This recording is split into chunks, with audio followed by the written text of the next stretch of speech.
it let you completely have situational control on how the game was being played. Actually, I'm actually surprised that Ayla isn't on this list. I'm surprised too. A lot to talk about here. Let's start by kind of like why weebs might be approaching it this way. Hey everyone, welcome back to the Team True podcast, a Grand Archive TCG podcast. I'm Isaac, joined with me is Caban today, and we have a lot to talk about. Yes, we do. I say that pretty much every week. Sometimes I say we have something to talk about. Actually, that's not true. I've had weeks where I go, we got nothing to talk about. Yeah. There's some big changes. Yeah, it's a big podcast. Big podcast. It's a big podcast. Let's jump into our roles, though. Let's get those out of the way because we have a lot to talk about. So here's mine. I zoomed in nice and close for us today. Oh, beautiful. An herb. Lucky Razor Vine. You got an uncommon fast gear. Interesting. You know, Rekka also got the Vacuous Servant. That's crazy. Yeah. Give me a good old crusty boy again. Like you're already scrolling for it. But yeah, so there's our roles. Nothing interesting there. What are we doing next? Question. We're gonna fly through our bits today. Yeah. Here's the phone case of the week. Thank is the Fireworks Charizard. Big fan of this one. Really cool. How do you get a Charizard onto a bus? You Pokemon. It's crazy. All right. Guessing the card? Guess the card. I got one. Do we have a different bit? Oh, you have your question. I have my question still. That's going to take the longest, so we're flying through the other ones. Give me a second. Yep. Got it. 3, 2, 1. Sudden Steel. Flock. Felicious Flock and Sudden Steel. Okay. I have mine. All right. 3, 2, 1. Smack with Flute.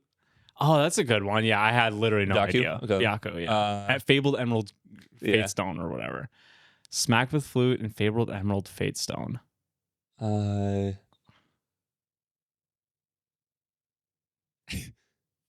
know, it's funny.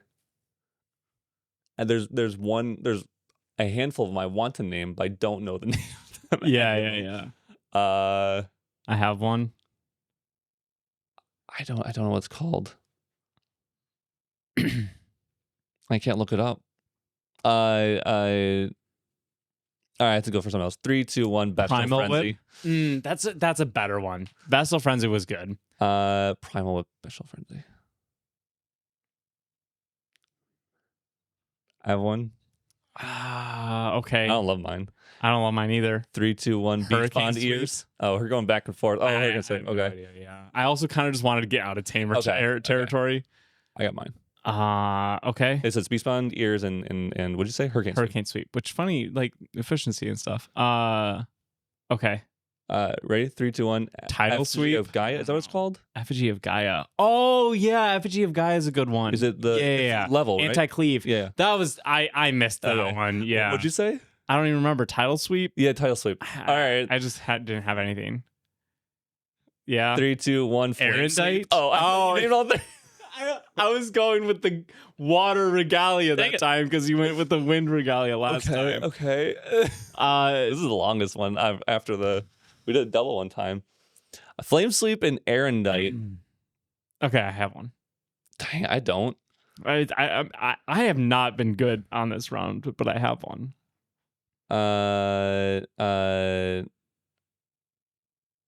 Gosh, I'm forgetting what that card is called. Well, I got nothing because sorry, so this is not gonna be right. 3, 2, 1. Flame Tongue. Oh, okay. Let's go.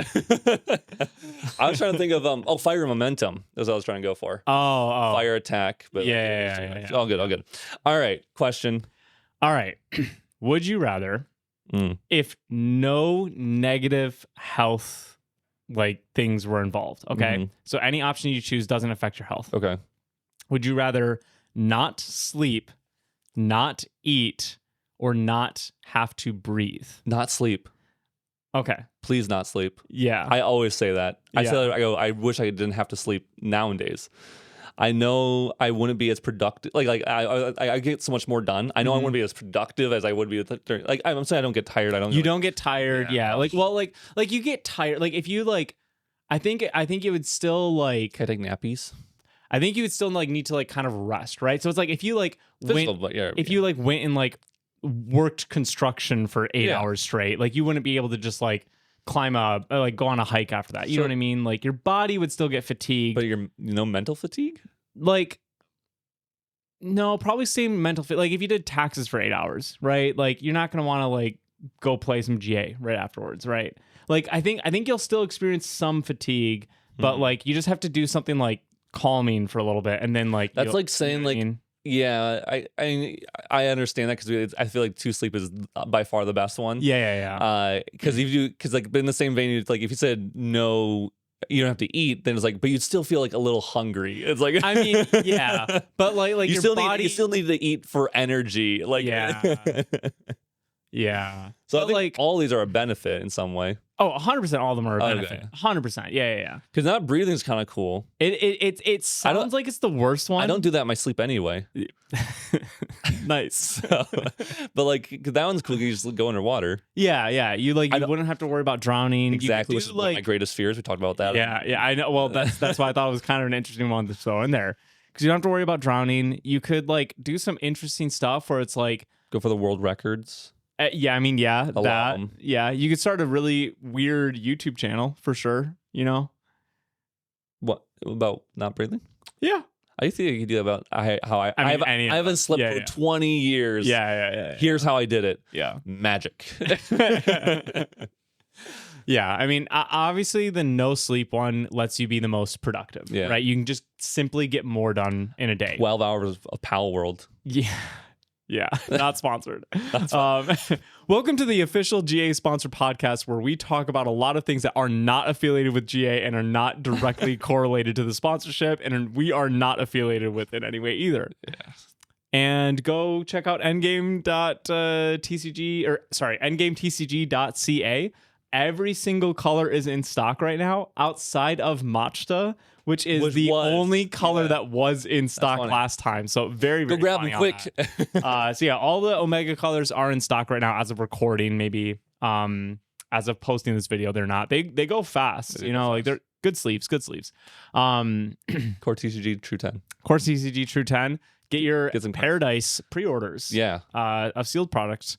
Very excited for that set. Speaking of, honestly, we're just gonna end that bit of the question. Yeah, did you choose one? I didn't choose one. I would probably pick no sleep just because like I'm very like efficiency focused. Yeah, so like it'd be really hard for me to not pick that one. But I do like no eating because you save a lot of money, and also like that is also an efficiency thing, right? You don't have to spend time cooking and eating because like those can take a while. Because like if you're not going to get negative health effects, right? Like we're saying like you don't have to eat, but like your body just stays the same like nutritionally. If you don't sleep, you're going to have another 2 to 3 meals.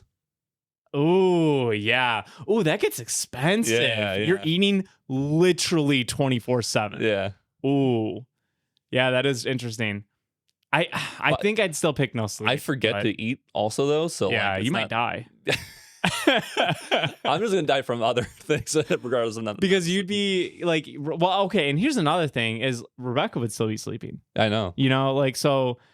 Some people that'd probably be a pro that your significant other's asleep. Some people might be a con. No, she wouldn't love it, but she'd also like that if I like. Since I had extra time, I'm making breakfast at like 6 a.m. She's I mean, that's all right. Quinn would hate it if I never had to sleep. If I was like, just be grinding. I would League of Legends, baby. Lock screen Shaco, put me back in. 3 a.m. lock screen Shaco. Screaming. No, she would hate that I like get to stay up and I don't know. Yeah, I would probably just play video games during that time, honestly. Or like. I mean, you'd have to figure out something productive. I'd stream. Yeah, that's a good one. Yeah. But not eating like saves you time and money, which is like pretty nice because like it takes a lot of time to like make nutritious meals, right? So like if you just stayed your same nutrition, like protein powder. That's crazy. Just scoops of protein powder. That's all you're gonna eat during the 8 hours that everyone else is sleeping. That and something that's really calorie. Maybe just tubs of peanut butter. Gallons of peanut butter. I consume gallons of peanut butter for an entire year. Here's how I did it. You also wouldn't choke. You couldn't like choke to death on food or something. Something could just be lodged in your throat for a long time. I mean, I think you could get it out eventually. You can't speak. Yeah, you go to the hospital and you're just... That's weird. You don't breathe, but you use air to... You wouldn't be able to speak. Yeah, you wouldn't be able to speak. Yeah. Oh, no. You'd still be able to speak. You just wouldn't have to breathe. Well, I'm saying we have negative effects for the other ones. Might as well have one for this one. I mean, then no one's going to pick it. You're going to pick not being able to breathe over not eating and not sleeping, and you can't speak? I do think that's the worst option. Yeah, fair enough. Yeah, I think it's... Anyway, you said we were going to cut that right there. Yeah. We need to keep moving on. Spoilers next? Spoilers. Okay. Lots of spoilers. Some of these pictures, I apologize in advance. I don't need that, actually. Probably won't show up very well, but we'll do our best here to make them large and in charge. Is that the right way to say that? So this is by the Sparkle Sisters. This is the Divine Relic of the set.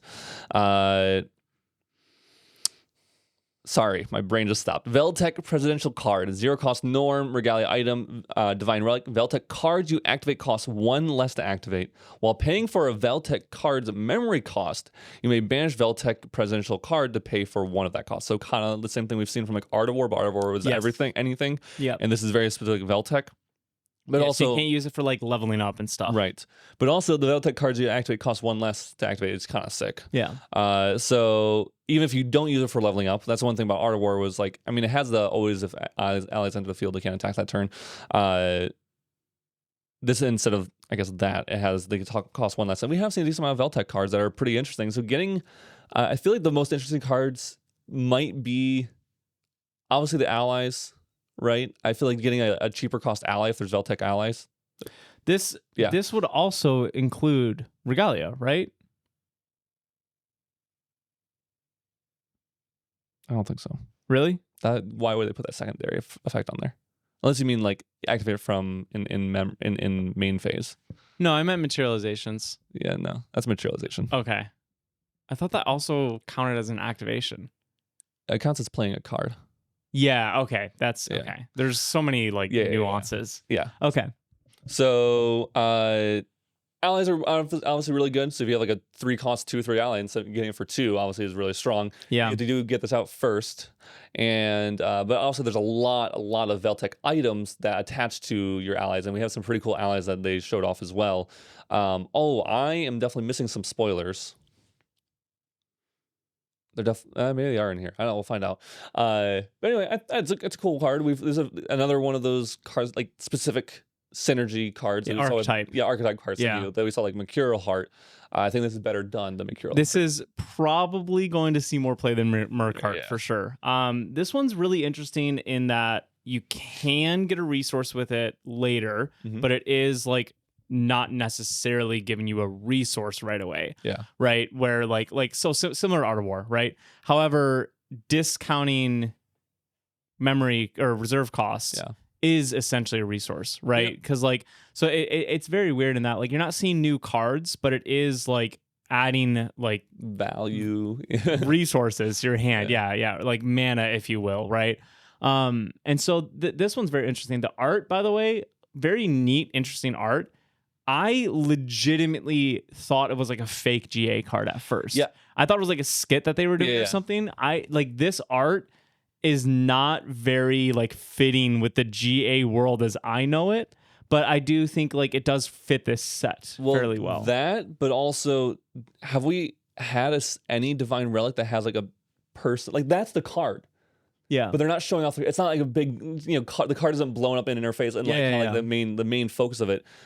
We every single other. I mean, Lost Providence started to have a person, but it still is pretty right. Yeah, I mean, center. It's odd that the focus is definitely the lady. Sure. It's not the Divine Relic. That's why I think it seems weird too. It's like I think a fair amount of the full art cards have felt like that. Like Imperial Seal, it's like, but it's just Imperial Seal. Yeah, but like honestly, I always look at the lady whenever I see Imperial Oh, the Seal. OG one. I keep thinking. I was thinking about the altars one. Oh yeah. No, that's what I'm saying. I think the full art one specifically, usually, I mean, like Imperial Seal, Art of War, Lost Provenance, those all feel pretty character focused. I think Looking Glass is the only one that doesn't. The character's really small in that one. Yeah, because you have the looking glass. Right. Yeah.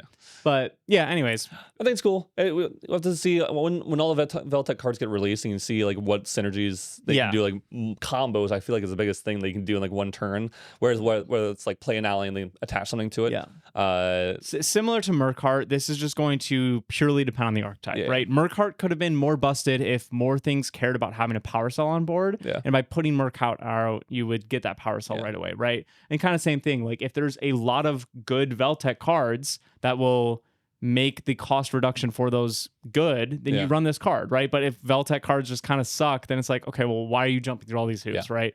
So the one thing I do want to point out is this could be very, very interesting with Another Beginning.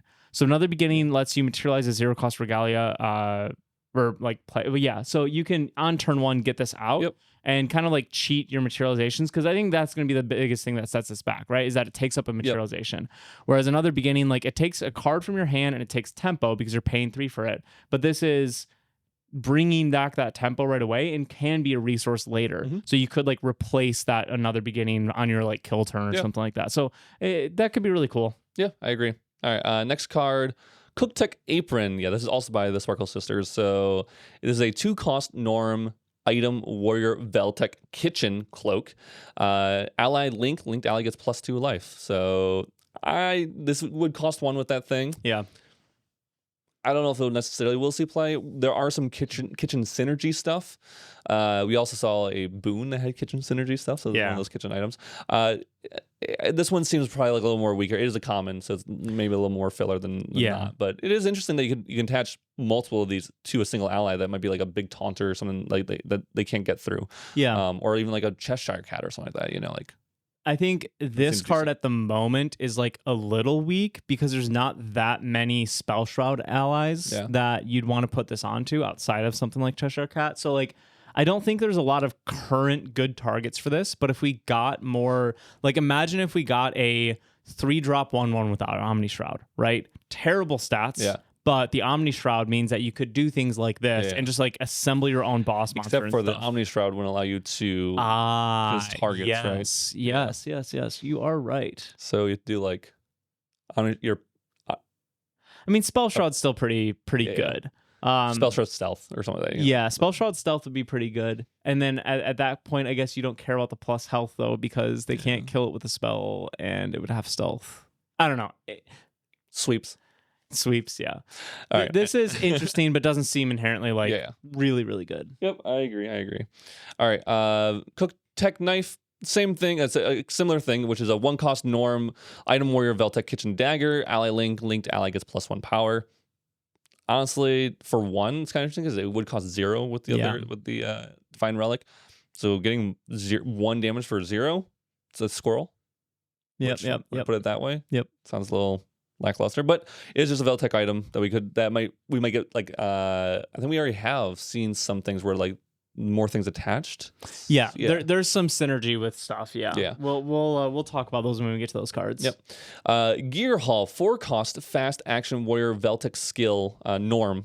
Scavenge 5 for a Veltec item card twice. And honestly, this is, I feel like, the biggest reason why you might put some of these filler cards in. I know. Is just so you can get a +1 off this effect at fast speed. This card being fast speed is literally unreal. I didn't realize that the first time I saw this card. I was like, that card's good. And then you were like, did you see that fast speed scavenge twice card? I was like, it's fast speed? That's crazy. Yeah, this card is very good. Yep.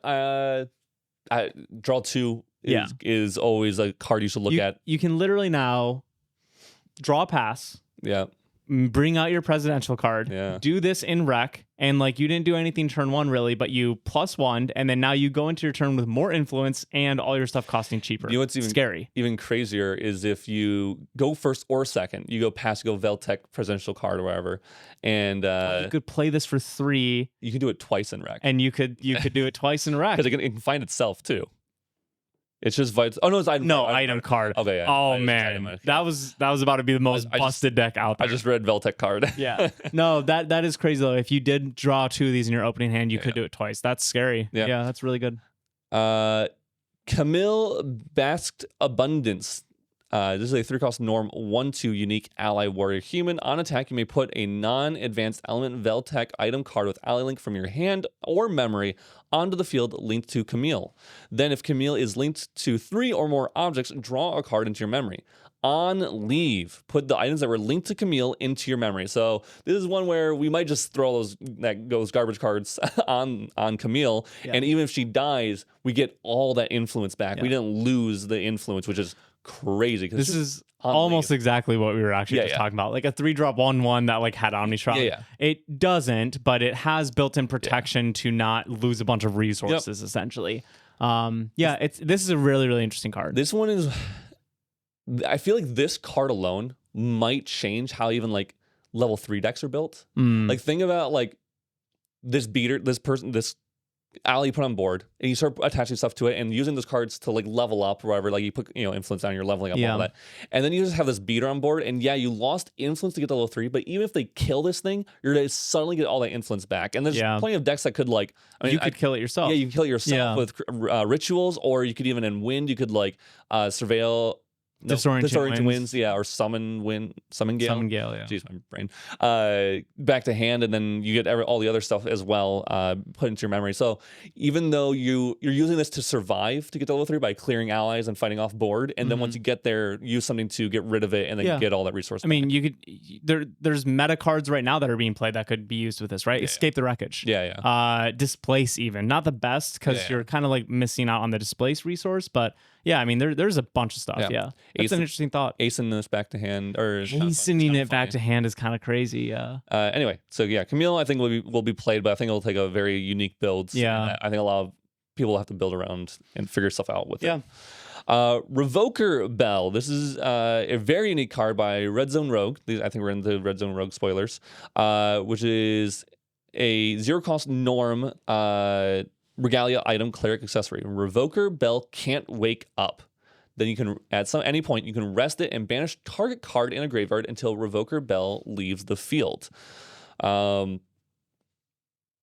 Interesting card. Really cool card. This seems like something that we should have had already. You know what I mean? Like, this is the one card that was spoiled that I was like, this seems just like a GA card. You know what I mean? Yeah. I don't know how much you'll see play. I don't know either. Because just getting rid of one card, you use materialization to get rid of one card of theirs.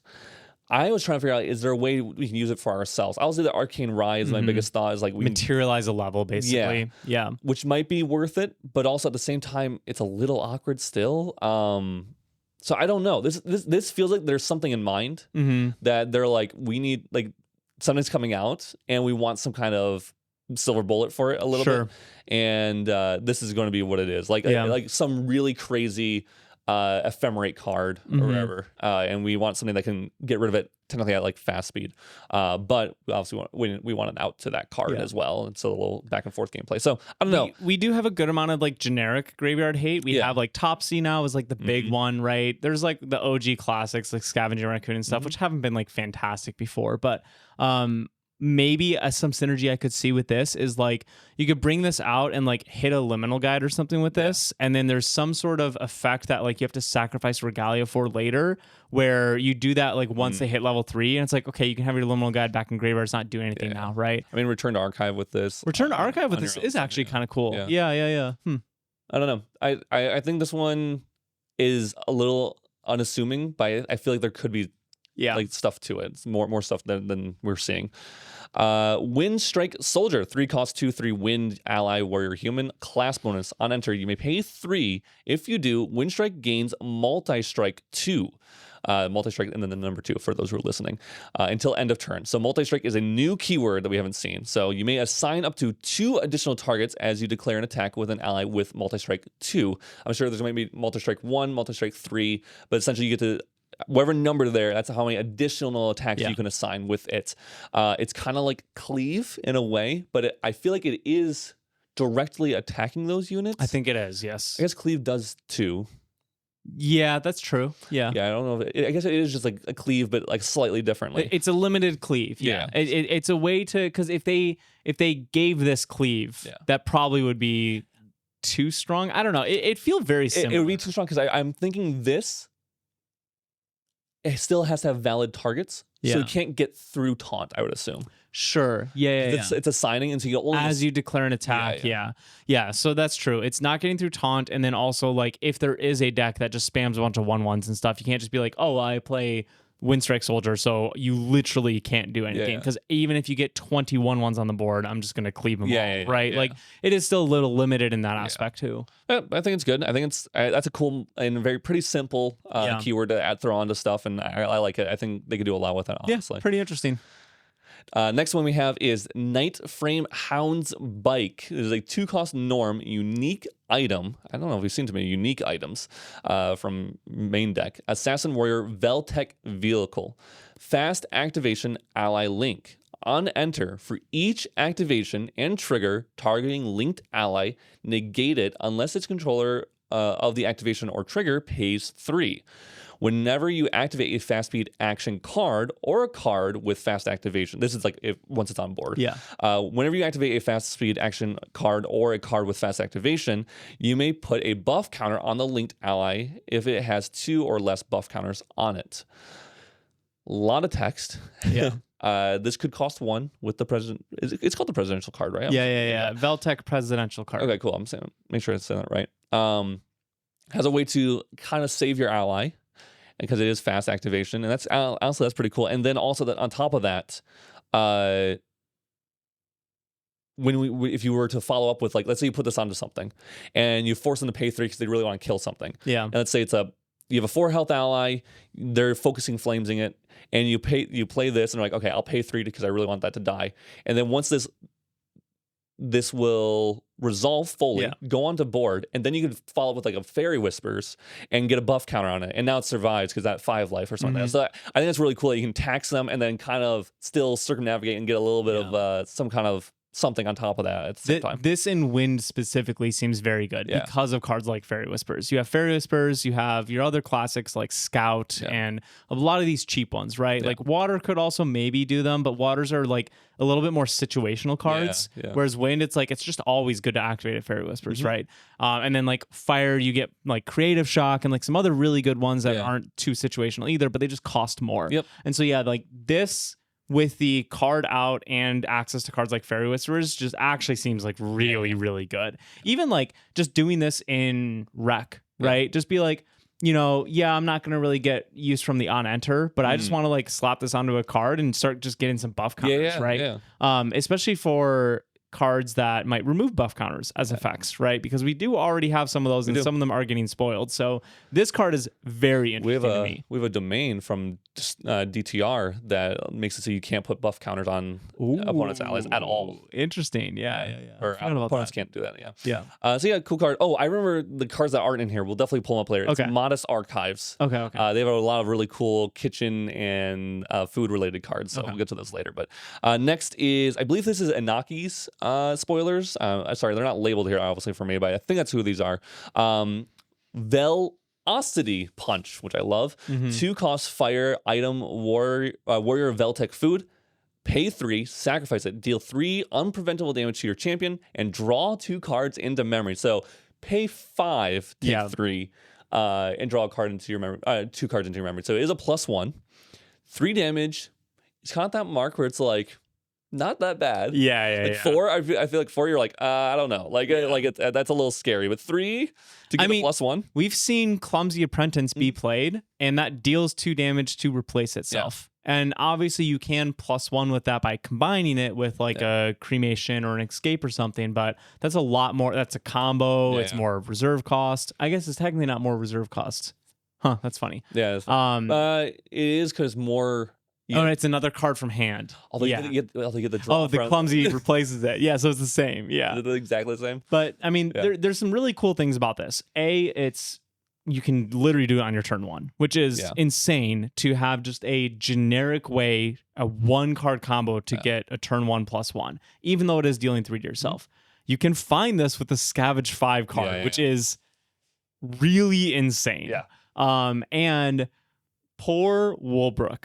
Why are we paying 4 to put Woolbrook down and then 6 to draw a card into memory? And this card's just like, yeah, it costs 2 and you pay 3. Yeah. Take 3 damage, but save. The other one's a domain. Yeah. Oh, right. and Domains are a little too busted. Yeah, I'm sorry. I forgot about that. Hey, Water Neos won a store champs and went 4-2 in the NA Online Reach. Both Water Torndoras with very similar lists. It's just Nice. Anyway, so it's too strong. Yeah. Anyway. Yeah, no, I think it's a really cool card. Obviously, it's a really cool card. I think this might be one of the strong cards. I really like the problem with clumsy and like escape or clumsy cremation ritual is that it's a 2-card combo, obviously. Yeah. And one of those can be interrupted really easily with like in cap. Yep.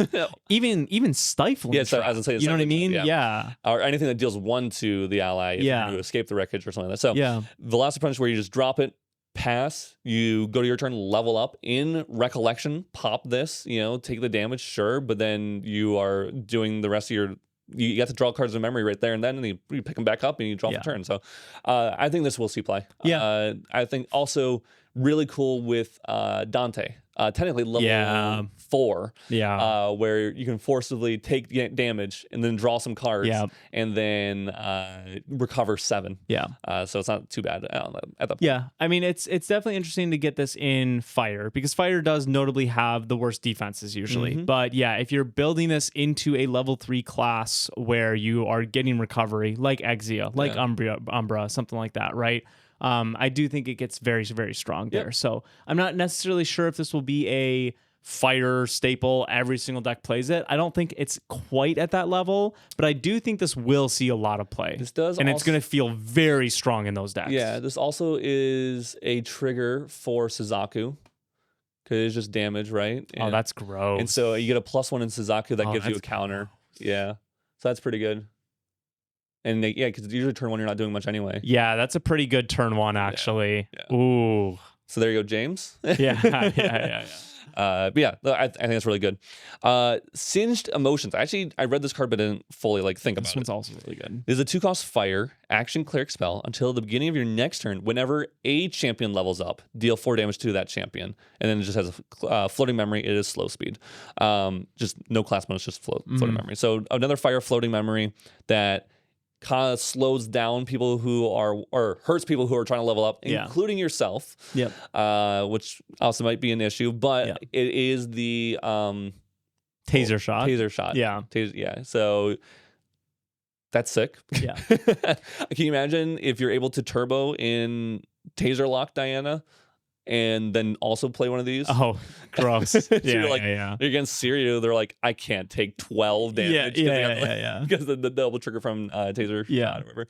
This is cool. I like this actually. Again, another probably pretty good card for Suzaku against level 3 decks. Against Fire Aggro against any level 3 decks, honestly. It kind of forces them do I want to take 4 damage or do I just want to get level up? Because some champions, when they level up from level 1 to level 2, they only gain 3 life. And this is doing 4 damage, so it's actually not worth it to gain life that way. This one I think is good. It's definitely balanced in the fact that it also hurts yourself, right? Because otherwise, it'd be really good for Fire Aggro to just always slam this turn 1, use the float to level up, blah blah blah. But it does give you a trigger in KFC, which is kind of funny. And KFC is a deck that likes to ride a little risky, anyways. It's dealing.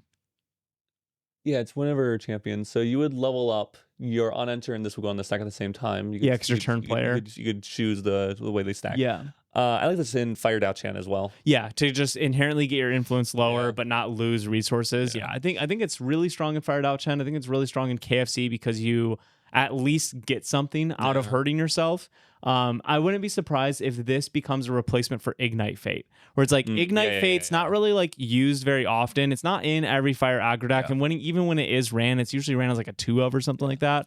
But it can just be generic floating memory for a creative shock or a hasty discard outlet, and then you could use it to deal damage to your opponent essentially.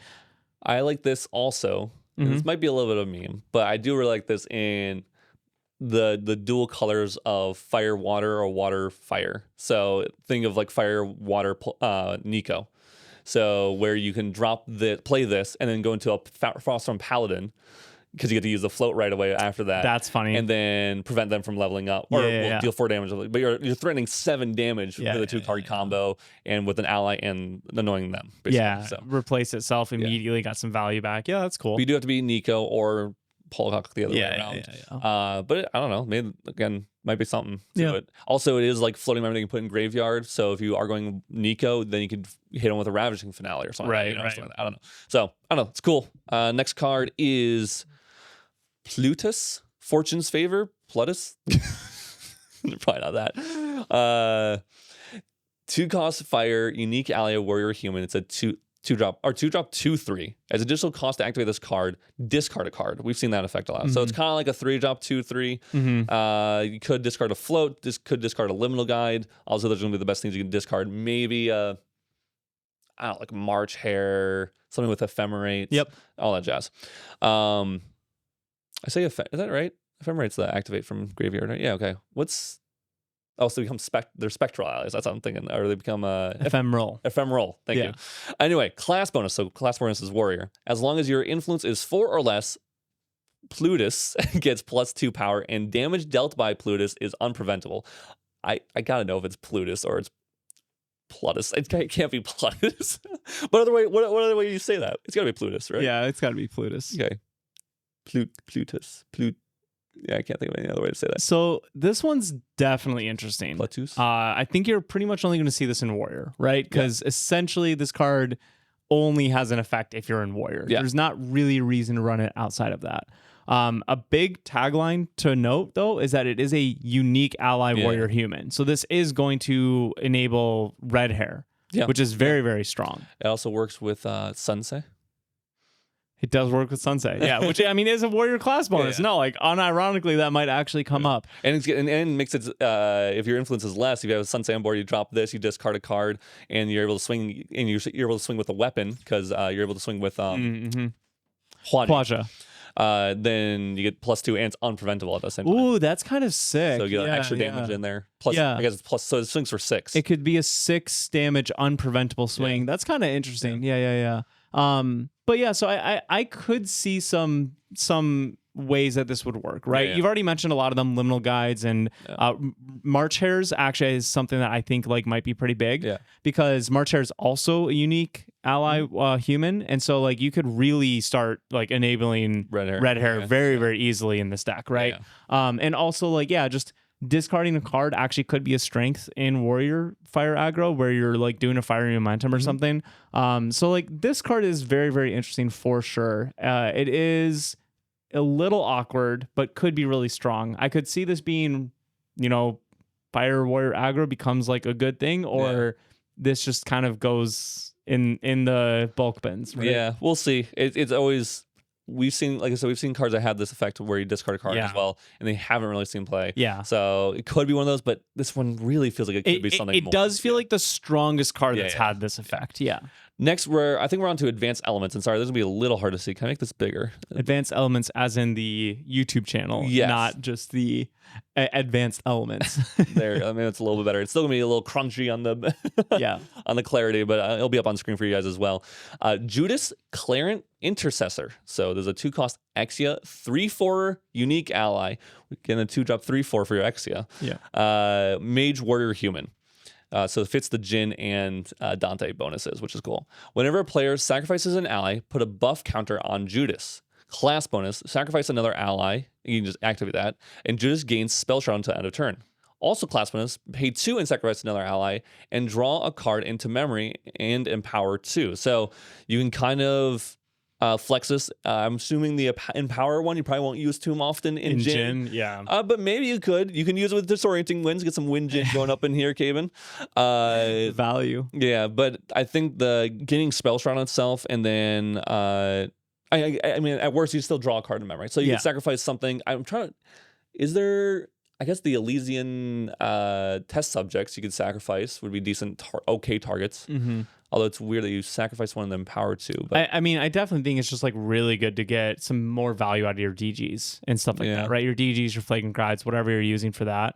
Because being able to like go, I guess even if you, he'll, I forget he gets a buff counter. Yeah. So he'll be a 2-drop 4/5. I know. And then give him Spell Shroud. Okay, yeah. Because you could like DG up to level 3 and then drop a Judas. It's only a 2 cost. That's very, very doable, right? And then you swing with DG, you get that damage from there, and then you sack it off with Judas. If you have the 2 to pay for the last effect, you get your DG card back, which is actually really insane.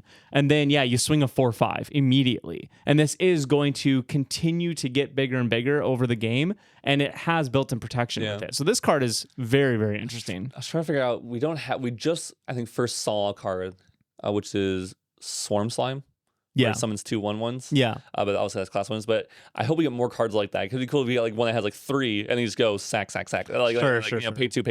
Or just get value off of that way. But like, I was trying to figure out if we have any ways to really summon like automatons, even 1/1 automatons in Exia/Warrior, and I don't think we do. No, a lot of those are Guardian for like the material that cards and stuff. There's one that fosters and makes a 1/1, but I think that's the best we can do. So I guess Library Witch. Right, it's still really good because you get to draw 2 then at that point. Yeah, that's true. So if you dropped a Library Witch early or something like that, even or an Angel Attendant or Benediction Angel, I guess. I mean, it's all those things that like Witch and Moonmill Engineer. Yeah, any of those ones that if you escape it or reclaim it, it's or Cremation Ritual. Or Cremation Ritual or whatever. Yeah. But it's a little internal synergies with that, because sometimes you're in the late game in like Fire Gen, you're not able to find that cremation to kill off that stupid witch or benediction or angel attendant. You're like, it's just sitting there and I just minus influence. You might find him instead as well, and this get is value, accelerating your own win con, right? Like at the same time, like that's very, very good. I think I'm a big fan of this card. Very decent. Yeah. I really like this card. Umbilical, I don't love the name. Umbilical Ritual is a 0-cost Exia fast action cleric mage spell. As additional cost to activate this card, sacrifice an ally, recover 4, and empower 4. Super cool with that. It's a 0-cost ritual, way better than the wind ritual. That is works for both Jin and Dante, obviously alike. In Jin, you're not really using empower, but recover 4 for 0 at fast speed, kind of sick. Go to end step and they try to kill you. You go recover and you have Sanguine. Transfusive. Why do I always call it Sanguine? No idea. Transfusive auras, and then you get to recover off of that, and I guess maybe empower. Can Jin use that empower at all? So that's something I was going to note is like, this seems kind of like dead for Jin in terms of the empowerment, but between this and the last card that we just talked about as well, like it has some access to empowerment, right? Like some like real access. So like if there are cards that we could use with empowerment in the future, like Jin does have access to that. You know what I mean? I mean, no matter what, you can always fireball for 4. Sure. With this, it's this would hit for 8. Yeah. So it's not like the worst to do 8 at fast speed for 4. Kind of interesting. Actually. Also 2-card combo. You have to have an ally. All that, like it is a little combo, honestly. More 0-cost fast speed recovery though is very interesting because like Jin does have that immortality outside of end phase, right? So you could just be sitting on 2 of these in your hand, passing with 3 cards to your opponent, right? And you're holding up, I don't know, Frostbinder or something, right, for interaction. And then they go, okay, well, actually, I'm just going to try to kill you. And you just go, heal 8, right? Like, very, very strong. I'll say good in Dante because they go try to kill you and you go recover. And then also on top of that, I'm just going to fireball you. I think this is insane in Dante, but I think it also does have play in Jin. I think we could see it. We need more efficiency cards. I mean, even just in Wind playing... Ravaging Tempest. Yeah, Ravaging Tempest. It's insane. Ravaging Tempest for 1. Yeah. Like in Jin and just clearing board, and then maybe you had a bunch of allies and you get to draw even more cards. Yeah. I feel like that's really good. Makes it a real sideboard card or something. Like if you're playing Win Jin, you might already have some of these in your main just for the recover. And then it's like, oh, okay, well, if I play against an ally deck or a Siryu deck or something, which won't be in PRD format, we'll talk about that later. Then you can just sideboard a couple Ravaging Tempest, and like you're not having to sideboard this whole combo or something like that, right? Like it's just that one card. Also, I think that's just really fun in Pantheon. This feels like just like a Pantheon card as well, like a really solid one. We're just like throw it in because I get to sack off an ally and power recover. Jazz, I don't know. And then the last of the advanced elements. Sorry, I kind of cut it off awkwardly there, but Anointed Purifier. There's a 3-cost Exalted Norm, 1/2 ally, cleric human. Anointed Purifier enters the field with 2 additional buff counters. So it's a 3-drop 3/4, which I think we've actually already had technically stat lines as a exalted norm card. I think with the Oath Guard. I think that's I think we actually had a few of them now, maybe only 2. Not quite the same stat lines, and one costs 5, but it gives you the agility and stuff. Yeah. It seems to be the stat line though that like they're shooting for. I think for an exalted card. Yeah. You may rest it and then remove 2 buff counters from Anointed Purifier. Destroy target Fantasia. So similar to Mystic Purifier. That's why it's called Anointed Purifier. Destroys a target Fantasia. It's not as a spell, something to note. So it can destroy the ones that have Spell Shroud, which are some of the ultimates. Oh, that's crazy, actually. So Pantheon card, maybe. Yeah, big Pantheon card. And then at the same time, huge Pantheon card. This with the Veltec bike that we just saw, gives stuff buff counters. You can give buff counters that way with Brisk Wind Trotter. Yeah, people have definitely been talking about this card with Brisk Wind Trotter, which is interesting because I think that Wind has the best Fantasia like removal. So I think Wind is actually your least likely color that you're playing this card in. I think this is a really good option for Fire and Water, which haven't had the best Fantasia removal options. And even then, I actually don't think this card is very good. Yeah, I don't think so either. And I'm not saying that because I'm going to be likely playing Fractals in PRD season. I'm saying it because I genuinely just don't think it's that great. Yep. It's cool that it has slow potential repeatability, but like realistically, that's going to be pretty combo-y. I wish I had like an extra line in here every time a Fantasia was destroyed.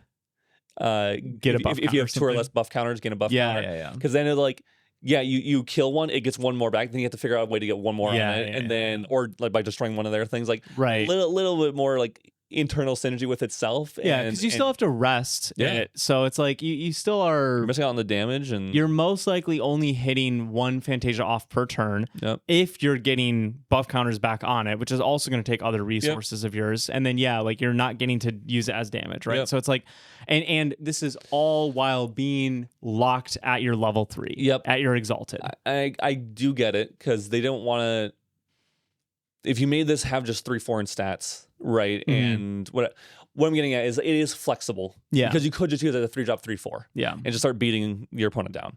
Or you could use it as a 3-drop 3/4 that becomes a 1/2, but you're able to kill off an important Fantasia. There is flexibility in it, and that's why it's not so inherently strong. They often do that in Grand Archive, but it feels a little too weak. I feel like if we're ever at the point of people wanting to run this card, people will just run Wind with Fantasia removal instead. You know what I mean? Like, it's cool. I'm glad that it's an option, even though I am a Fractals player.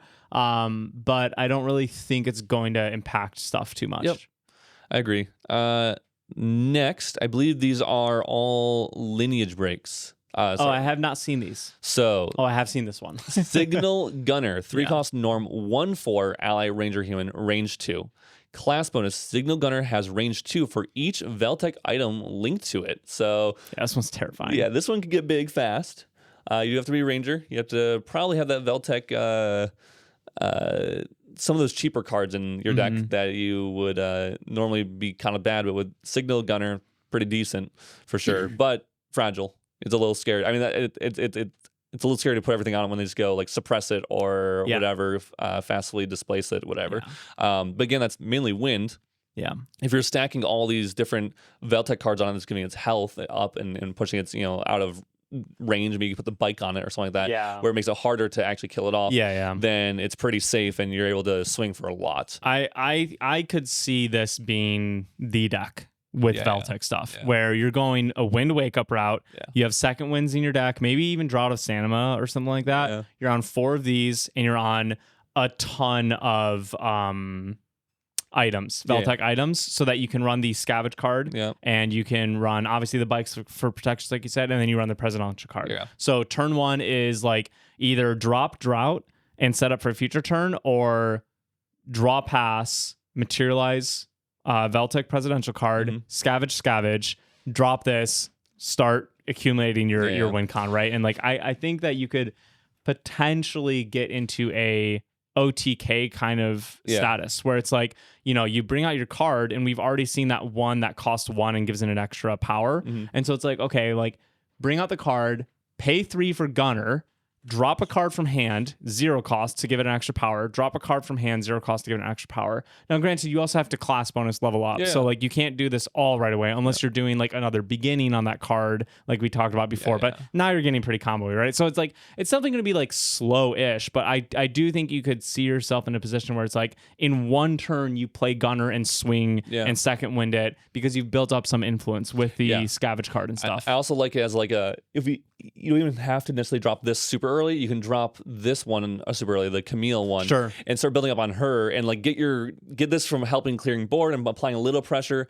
It dies, or you return it, you reclaim it back to hand, and you level up. Then you drop the signal gunner. Yeah, you have all your items still. All your items back, and so you built up, and while applying pressure, while doing stuff a little bit, still having presence on board, and not doing absolutely nothing. But then you just go for the kill with this guy. This card legitimately scares me a little bit because it's not really a card or a deck that I feel like I really want to run, so like I'm not excited for it necessarily, but I'm terrified of it because also it's 4 health. I know. Like you can't just drop this turn 1 and just be like, I don't think you can kill this, you know, like a lot of decks can't right now. Right, yeah. And so I mean, and then that becomes a lot scarier because maybe you don't do the card. Maybe you just drop this turn 1 if you get the right kind of hand, and you're just like, I'm just gonna level up into my ranger and then just go 1 cost skirting step, and it's like hit you for, I mean, that would be 6 plus 1 is 7 plus 2 would be 9, right? And then if you can second wind it on top of that, because if you go like drop this, go level 1, backstep in wreck to make it distant,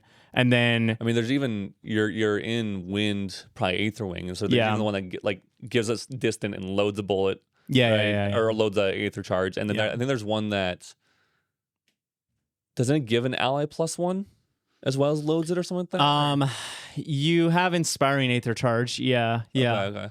So, which maybe it's not worth it, but like if you guys probably just want stuff that replaces those to keep your. I think it's literally just like you're just it knocks. I think you're just talking about more of like a wind wake up strat where you're like not even going in the Aether Wing direction. It's just I think you run those like a small Aether count because you're going to need some extra. The other Diana's bad. Yeah. So might as well get a little bit like run Prudent Nox, run like the things that will make it distant and also load. So that way you have a little bit of something there. Maybe you can run Polcock, and there's some busted fire Veltech items. We'll get to that. Yeah, Modest definitely has some there. Yeah. So anyway, next card is Plasma Tech Blaster. We're talking about cards that you can put onto the ally.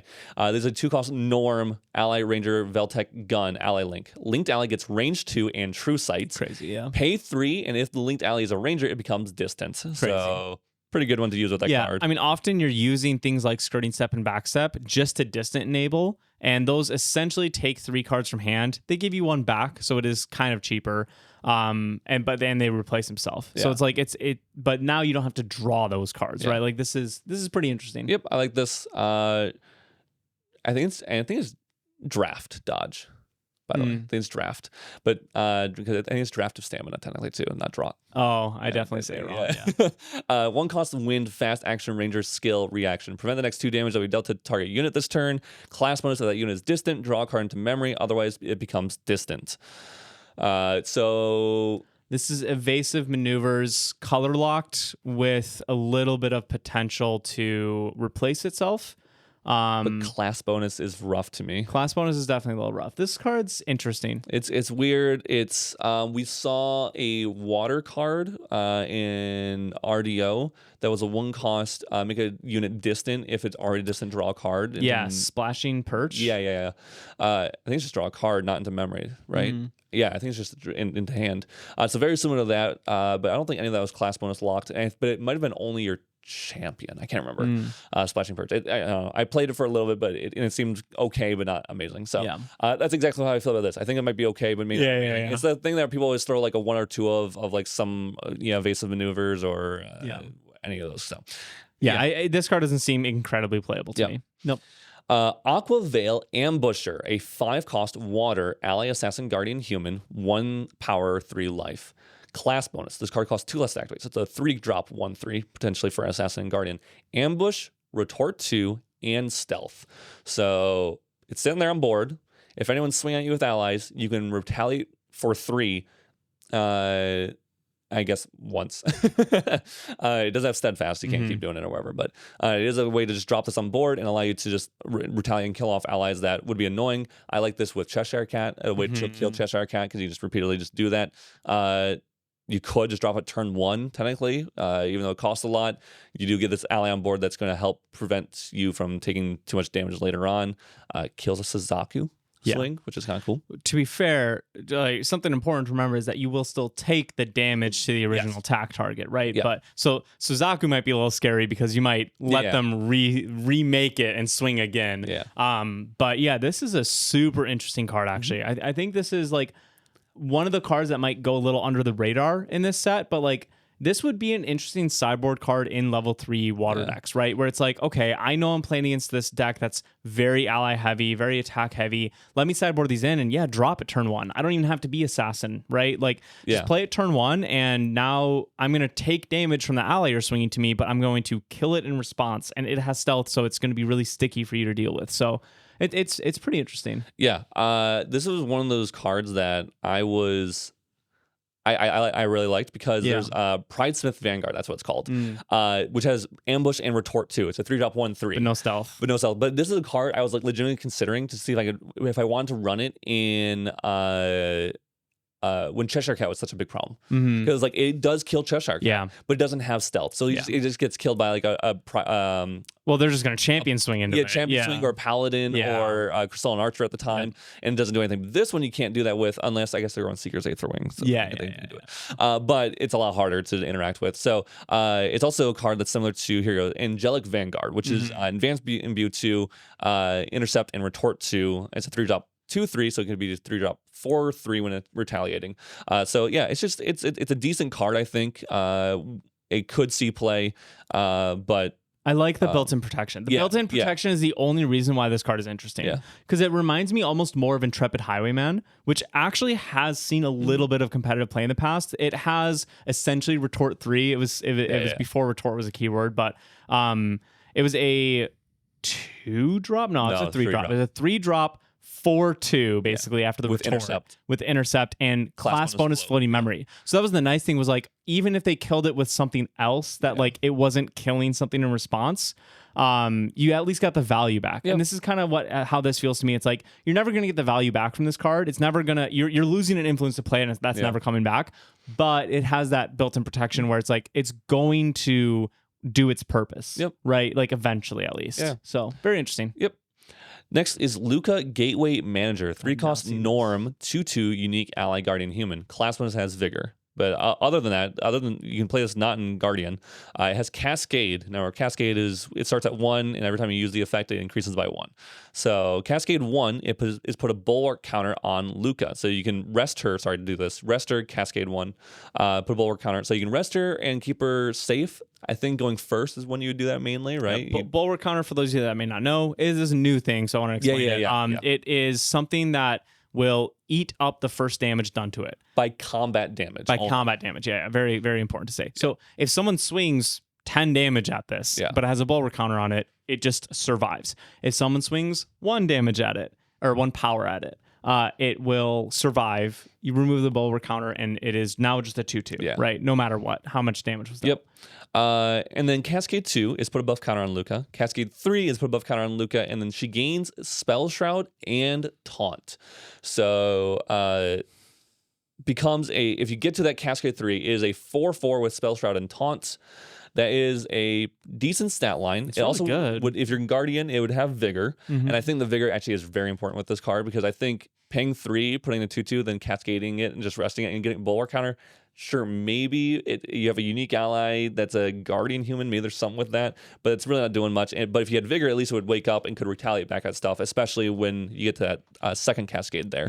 And then it's really important with Vigor once you get to that third Cascade, because then you can swing with it, and then it's protecting your champion. I don't know. It might be too slow, because turn 3, you're doing this. I guess, no. Oh, no. It is Vigor. So you can do it twice. Oh, duh. Okay, this is a Guardian card. Vigor is very important on this card. Vigor is very, very good. Because either they swing something into it, and you're like, okay, at least we 1 for 1, and all I did was pay 3 for this, right? or they don't swing into it and you go, cool, second cascade. Yeah, that's good. Or you'll I guess not turn like you'll CL, you play this, you cascade, it wakes up as bulwark. They swing something like a 2-3 into it, right? Yeah. Or a 1-3 into it, and to hit off the bulwark, and then they try to think of 2-3, which they're not going to do. That's not like we know. Then you rest it, it becomes a 3-3, and so they can't actually kill it, and you keep it alive, I guess, and go to your next turn. But I just thought of the rudest way to play this card, which I doubt will happen. Rally advance. But rally advance. But Ignis Deus. So turn one, you go, Luca, rest her, get the first cascade, Ignis Deus, immediately become a guardian, go to end step, vigor trigger, and then it's a 2/2 with bulwark that's standing on your opponent's turn. They're probably not going to try to kill it off. And if they do, you can either retaliate and kill something back, or rest it, get the second cascade trigger already. So you're going into your turn with a 3/3 on your turn 2. That's pretty cool. That's fun. And then, you could rest it at that point, make it a 4/4 with Spell Shroud Talent. It restands at the end phase. And so your opponent has only had one single turn to attack you before you have a 4/4 Spell Shroud Taunt awake on their turn. And that's pretty cool. And you're level 1 and you got to materialize twice if you went first. Or that's pretty neat. I guess you just do that with Beseech too. Yeah. It doesn't have to be Ignis Deus. I was just like, because I'm blind reacting to this card specifically. So I'm like trying to process this kind of stuff. And I can't tell if this is supposed to be an aggro card or a level 3 card, because it being an aggro card is a little awkward because like you're resting it to get the effect. So that does like not really align there. So it's feeling like it's a more level 3 card, except if you go the Ignis Deus or Beseech route. Yep. I wonder, maybe I'm hoping we get our Norm unique horse, please. Oh, because then obviously it would be decent with that.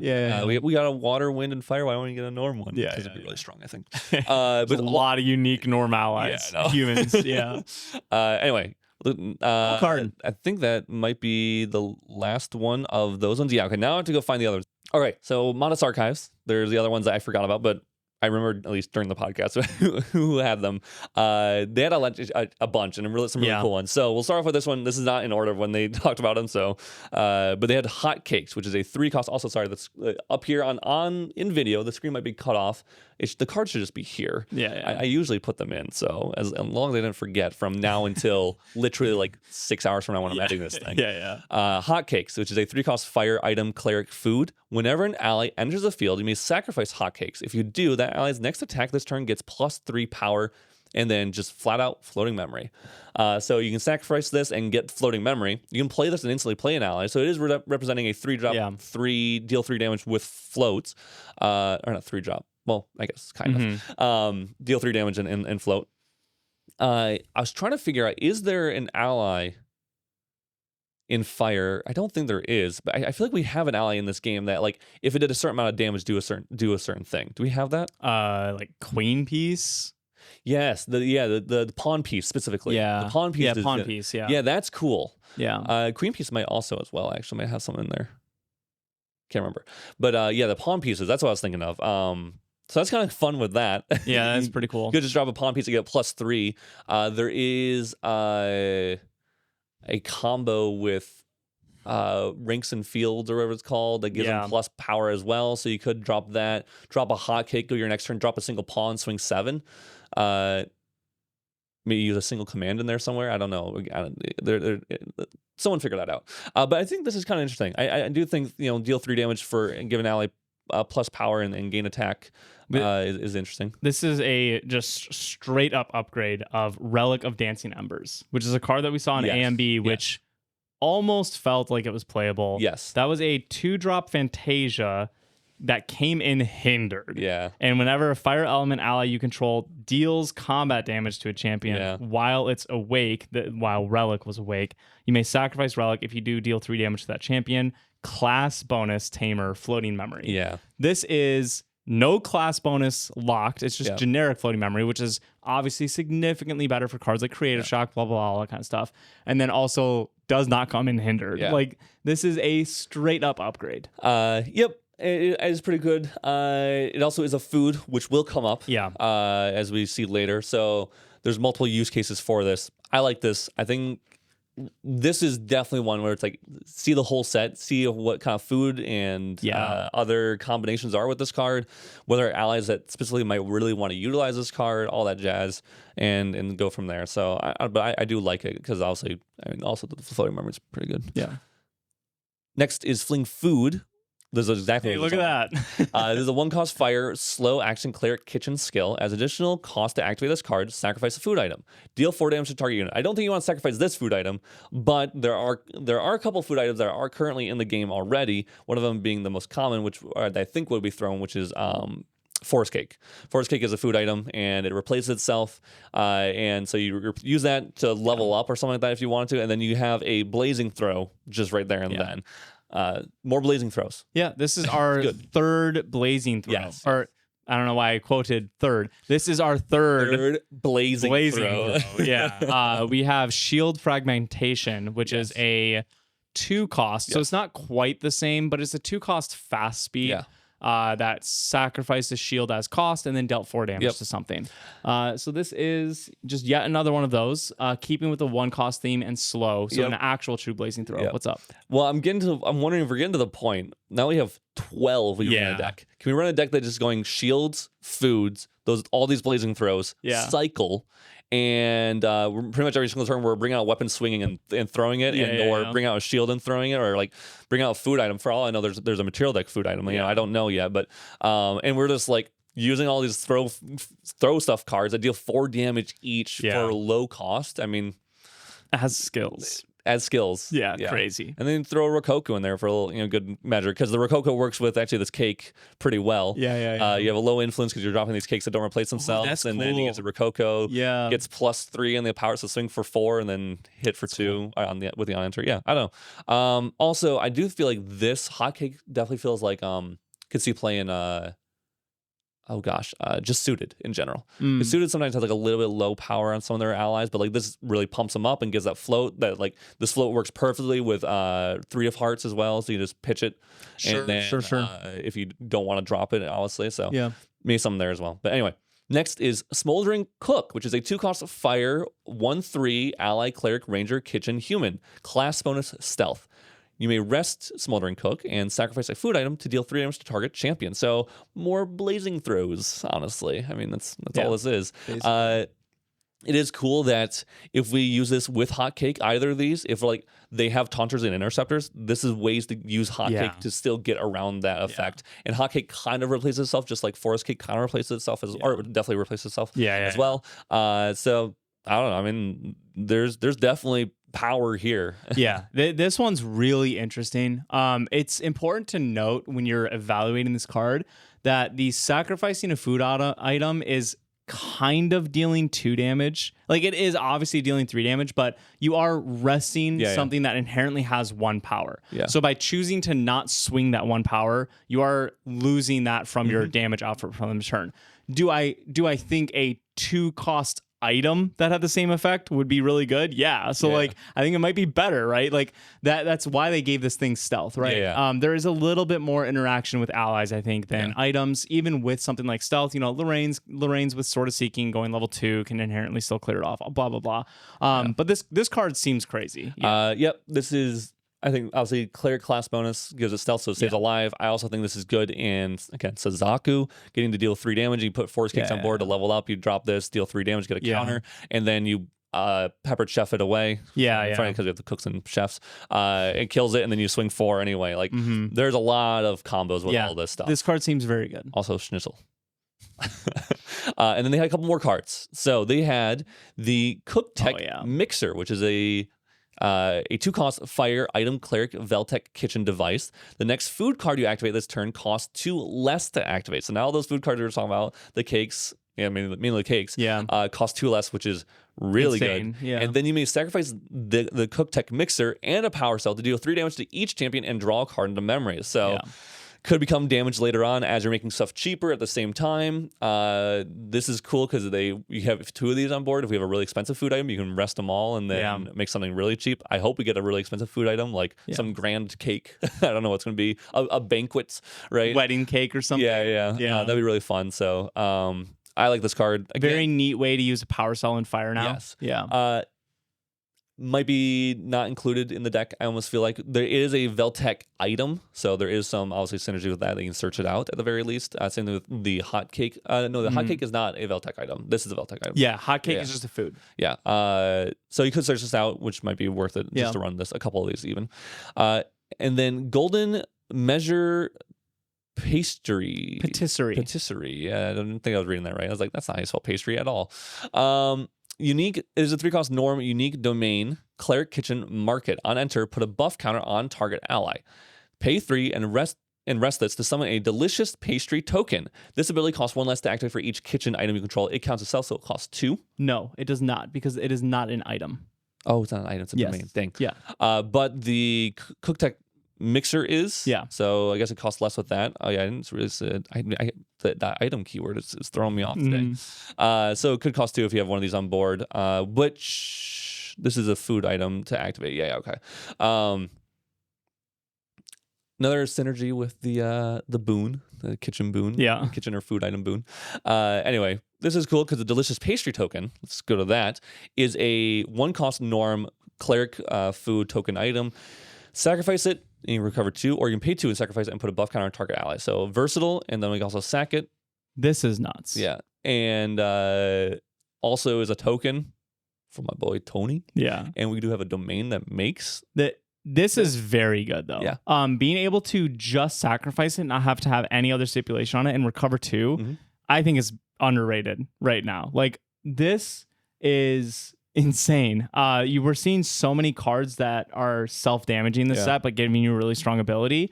And if you can combine it with this and just keep generating your pastries and just being like, it's fine, I'll just use some pastries to heal when you're going for a lethal swing. Like, this seems very, very, very good. I like this. I like that. So here's my hope. Yeah. Right. I hope that this can be played in Tony.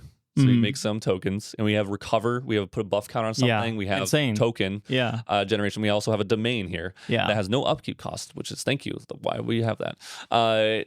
Anyway, this generates a lot of value, but it'd be really cool if we get one more kitchen item. I'm hoping we see, which is a fridge, because we can do it in water. And the fridge does, I don't know what it does to food. It has to do something to food. Yeah. If it turns into a Fantasia, turn any food into any food into a reservable fractal.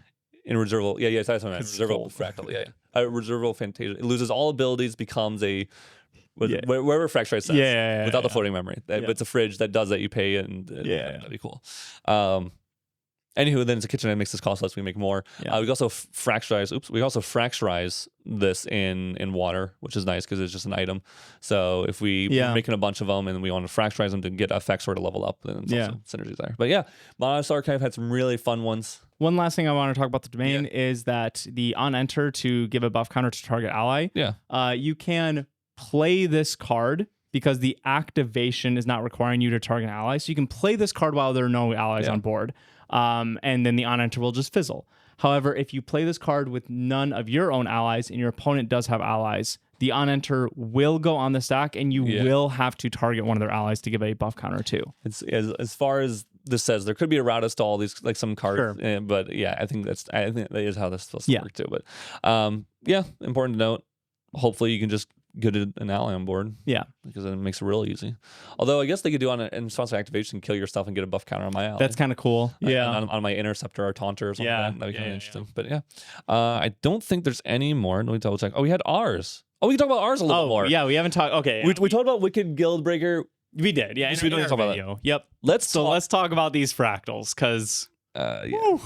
Let's do this one first, the most polarizing. All right. So first off, in our skit, we were very well aware that Isaac could have creative shocked in response to the plane of the fractals. It was more the whole point. That's why I'm like in my head. Yeah, that was the voiceover. It was more of like, there's no reason to think while your opponent's taking turn one. Now there is, right? You do have to pay attention. 1-cost fractals genuinely do change the game for fractals, right? Realistically, it does extend the power of fractals. Some people are comparing this card to Dissonant Fractal, and there's a couple things that I have to say about that. It's a good comparison. It is a good comparison. I mean, it's the first thing that I thought of when I first saw this card. I was like, holy crap, we have a 1-drop Fractal back. Dissonant Fractal is really broken because mainly it was 1 cost. this is not better than Dissonant Fractal. Obviously, you know, we're just talking about theory right now, and this is also just my opinion. But as someone that plays fractals a lot, this is still worse than Dissonant Fractal. The heal is very good. Don't get me wrong. I am really excited to see that this has a text other than just reservable. Yeah. I think this card probably could have had only the reservable text and still be played. Yes. But I don't think that the recover text on this card is breaking fractals into a tier 0 deck. You're most likely only recovering 1 or 2 in a game of fractals, which is very similar to Return to Archive. And that is not a card that broke fractals apart. I mean, when Unmake Duality was not banned, we were running that over Return because we wanted the raw card value instead of the floating in graveyard, even though Return gave that heal. So like a recover 1 or 2 is not going to make fractals like insanely busted. And you're only leveling up once in fractals. I mean, maybe that changes. Maybe we start seeing a level 3 fractals deck, but like that's just a whole nother beast. And like, I don't think that this card alone is going to enable that. The glimpse from Dissonant Fractal is extremely important. Yes. Like Dissonant Fractal was broken. That was a card that even back when it was legal, we were very public about talking about how it could have been missing multiple different things and still been very good. If Dissonant Fractal had cost 2, it still would have been. If Dissonant Fractal was legal for play today, but it was errata to cost 2, I would have 4 in any Fractals deck that I played. 100%. Dissonant Fractal costing 1 was really good, but it wasn't even the strongest part about that card. Glimpsing 4 with no restrictions on it whatsoever, and like having it almost always get the reservable because it was a very, very easy thing to get in Fractals. Like, in a Fractals deck, it might as well not said is not reservable without two other Fractals. Like, obviously it does matter because like if you're turn 1 playing Dissonant Fractals and you don't have them on board, like it does change your turn 1 and stuff. Like it is good that it had that restriction still, but like realistically, it's not that much of a restriction. The unrestricted Glimpse 4 is insane because look at other cards that have Glimpse. Scry the Skies, Scales with Levels. You do it on turn 0 on Spirit, you're glimpsing 1. You know, or no, 0. You're glimpsing 0. Just draw a card in a map. Yeah. Navigate the Streets. Yeah. Scales with Domains, which are currently pretty expensive, and like, you know, you're probably glimpsing 2 at best on Spirit because it's 1 plus X. You know, like there's Wisdom Reprise, which Wisdom's Reprise level 3+. Yeah, you get a glimpse 3 no matter what, but you're not getting the card back unless you're level 3+, which with Dissonant you were always getting the card back as long as you're playing a Fractals deck. Essentially, that clause on Dissonant was more or less to stop like Genbu from playing it or something like that, like really consistently. Dissonant Fractal having that 0 cost or completely unreserved Glimpse 4 available on turn 1 was broken because it meant if you opened up a heavy Fractal hand, you could glimpse at the next 4 cards, any Fractals that you see, just bottom deck all of them and start digging towards your Zangs, your Refracting Missiles, all your Glimmering, right? Like your Burst Asunders. It let you really, really sculpt like to an unfair amount, frankly. If you open up a low Fractal hand, send your Burst Asunders to the graveyard. You don't want to draw them because you need to draw bottom deck. Or not to the oh man, to the graveyard would have been insane. But my point is like Glimpse 4 really, really just like changed how Fractals was being played. You could be incredibly aggressive, not only in deck building, but also in actual gameplay.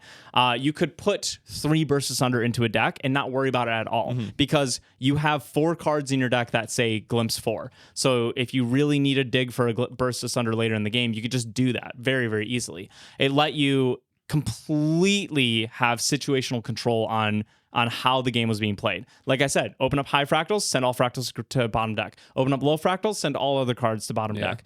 In a match where Jian Yu's really, really busted and you're running 1 or 2 in the main board, send anything that you see that's not Jian Yu to the bottom deck. And like it just did enable way too much consistency in Fractals. It was the reason that once Dissonant was banned, we were able to bring Fractals to Worlds where all the other pro players thought Fractals was dead because it wasn't consistent enough once Dissonant got banned. And 100% it was much more inconsistent. Yeah. Like there was no denying that whatsoever. It was just, however, strong enough to beat the field there, especially since they didn't have safeguard amulets because everyone just really disrespected it. Yeah. But this compared to Dissonant, I am like very confident to say is much worse than Dissonant. Will it make Fractals good? Very much so. 100%. Is this a good Fractals card? 5 out of 5 for sure. Fractals will be probably a top tier deck. Yes, I do not think it will be tier 0. Yeah. With any sort of spoilers in any sort of TCG, you can watch the best players in the world of any TCG talk about spoilers, and half the time they're wrong, right? Like spoilers are usually very, very hard to predict. And so like whenever we talk about them, I mean, if you go back and watch some of our like full set reviews when we've done those before and stuff, we have some terrible takes about a bunch of cards. This is, I think, the most confident I've ever been about a card, saying, yes, this is a good card. It will be played, and it probably will make Fractals a tier 1 deck. No, it is not busted like Dissonant Fractal was. It won't break the It will not break the game. It will not make Fractals the only deck playable or anything like that. It's not going to be tier 0. Also, even if it does, it might just get banned at worst. Yeah. And like, and that honestly, we'll talk about ban list stuff later on anyway. And so like, you'll have like Grand Archive isn't afraid to ban cards. Like they'll do it if they think it's a problem. But so maybe there's an ascent where there's a lot of Fractals. And if that's the case, it's definitely going on the watch list. You know? So also, it's funny that the text is trust will lead even those in the darkest depths. Lost in the darkest depths. So those who are fearing this card may just trust the devs. I don't know if that's what that's saying. I mean, like we've seen some crazy cards that as a spoiler concerned the community.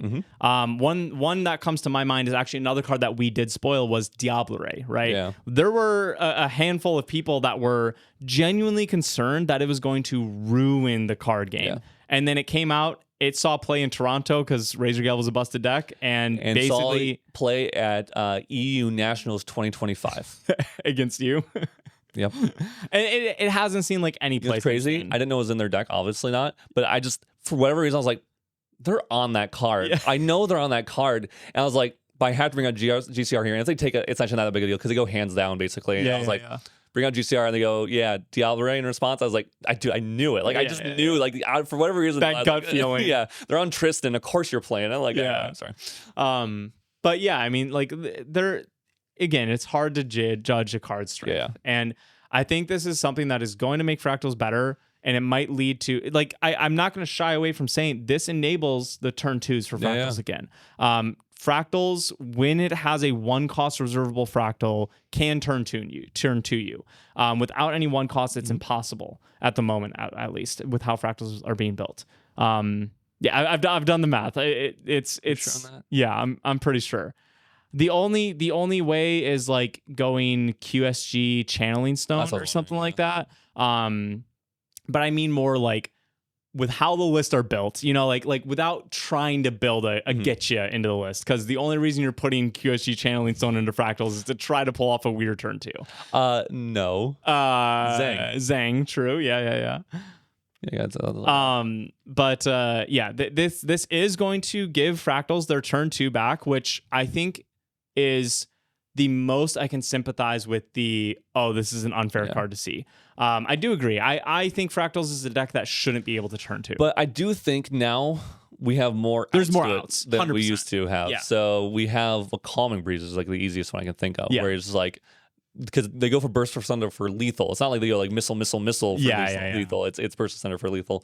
And then you go, okay, in this response to Burst, all this calming, and then you go, I'm hands down. You go to their turn, they go, level up off the Calming Breeze, or something like that, and they're good to go. And there's also at the same time we have way more Fantasia hate than we used to have. 100%. So we have Topsy for Spell Shroud. There's a lot of stuff. So long story short, great card. Don't get me wrong. Fantastic card. As a person that plays Fractals fairly often, I'm excited to see this. Do I think that it's just going to make a tier 0 format? No. The other card is Bifurcating Fractal, which is a 3-cost water Fantasia Cleric Mage Fractal with reservable. Class bonus, Cleric or Mage. Pay 3 and rest it and sacrifice it to summon 2 core Fractal tokens rested, which are just 3 cost norm reservable fractals. Yeah. Fantasia fractal tokens. So that's cool. I like this. This I like that is mage. Yeah. Too. I think Mage has like a decent amount of class bonus stuff for less. fractals. Yeah. But this is definitely going back into the territory of a hard card to see if it's going to be good or bad. I feel very confident about all my takes that I just said on the other fractal. I don't know how I feel about this card. I think it could be really good. I think it also might not see play. Like, it's taking the spot of a 3 cost fractal in your fractals deck, right? Which right now are mainly refreshment and sometimes intrusion.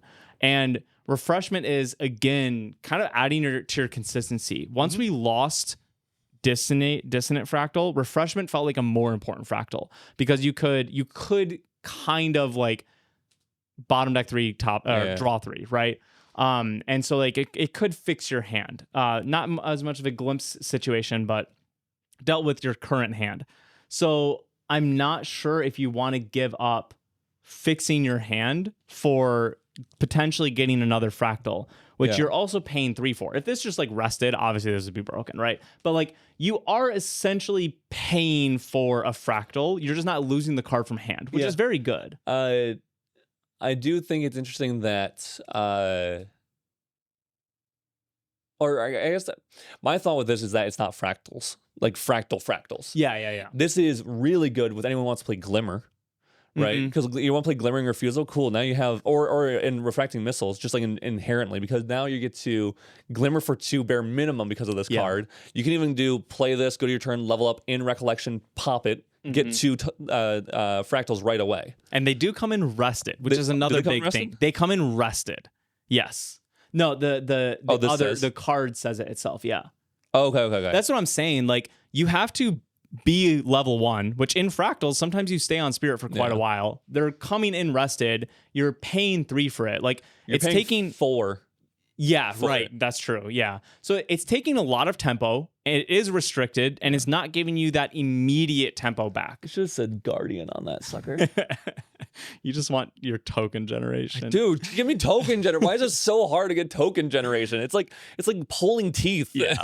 But this is one that I wouldn't be surprised if it only gets played as like a 1 or 2 of in decks. Like, I don't think that this is like super broken, but with the caveat of saying this one is harder to tell if it's good or not. It is a +1 kind of in a way. Yeah, so. Which sounds amazing in fractals, right? But all right.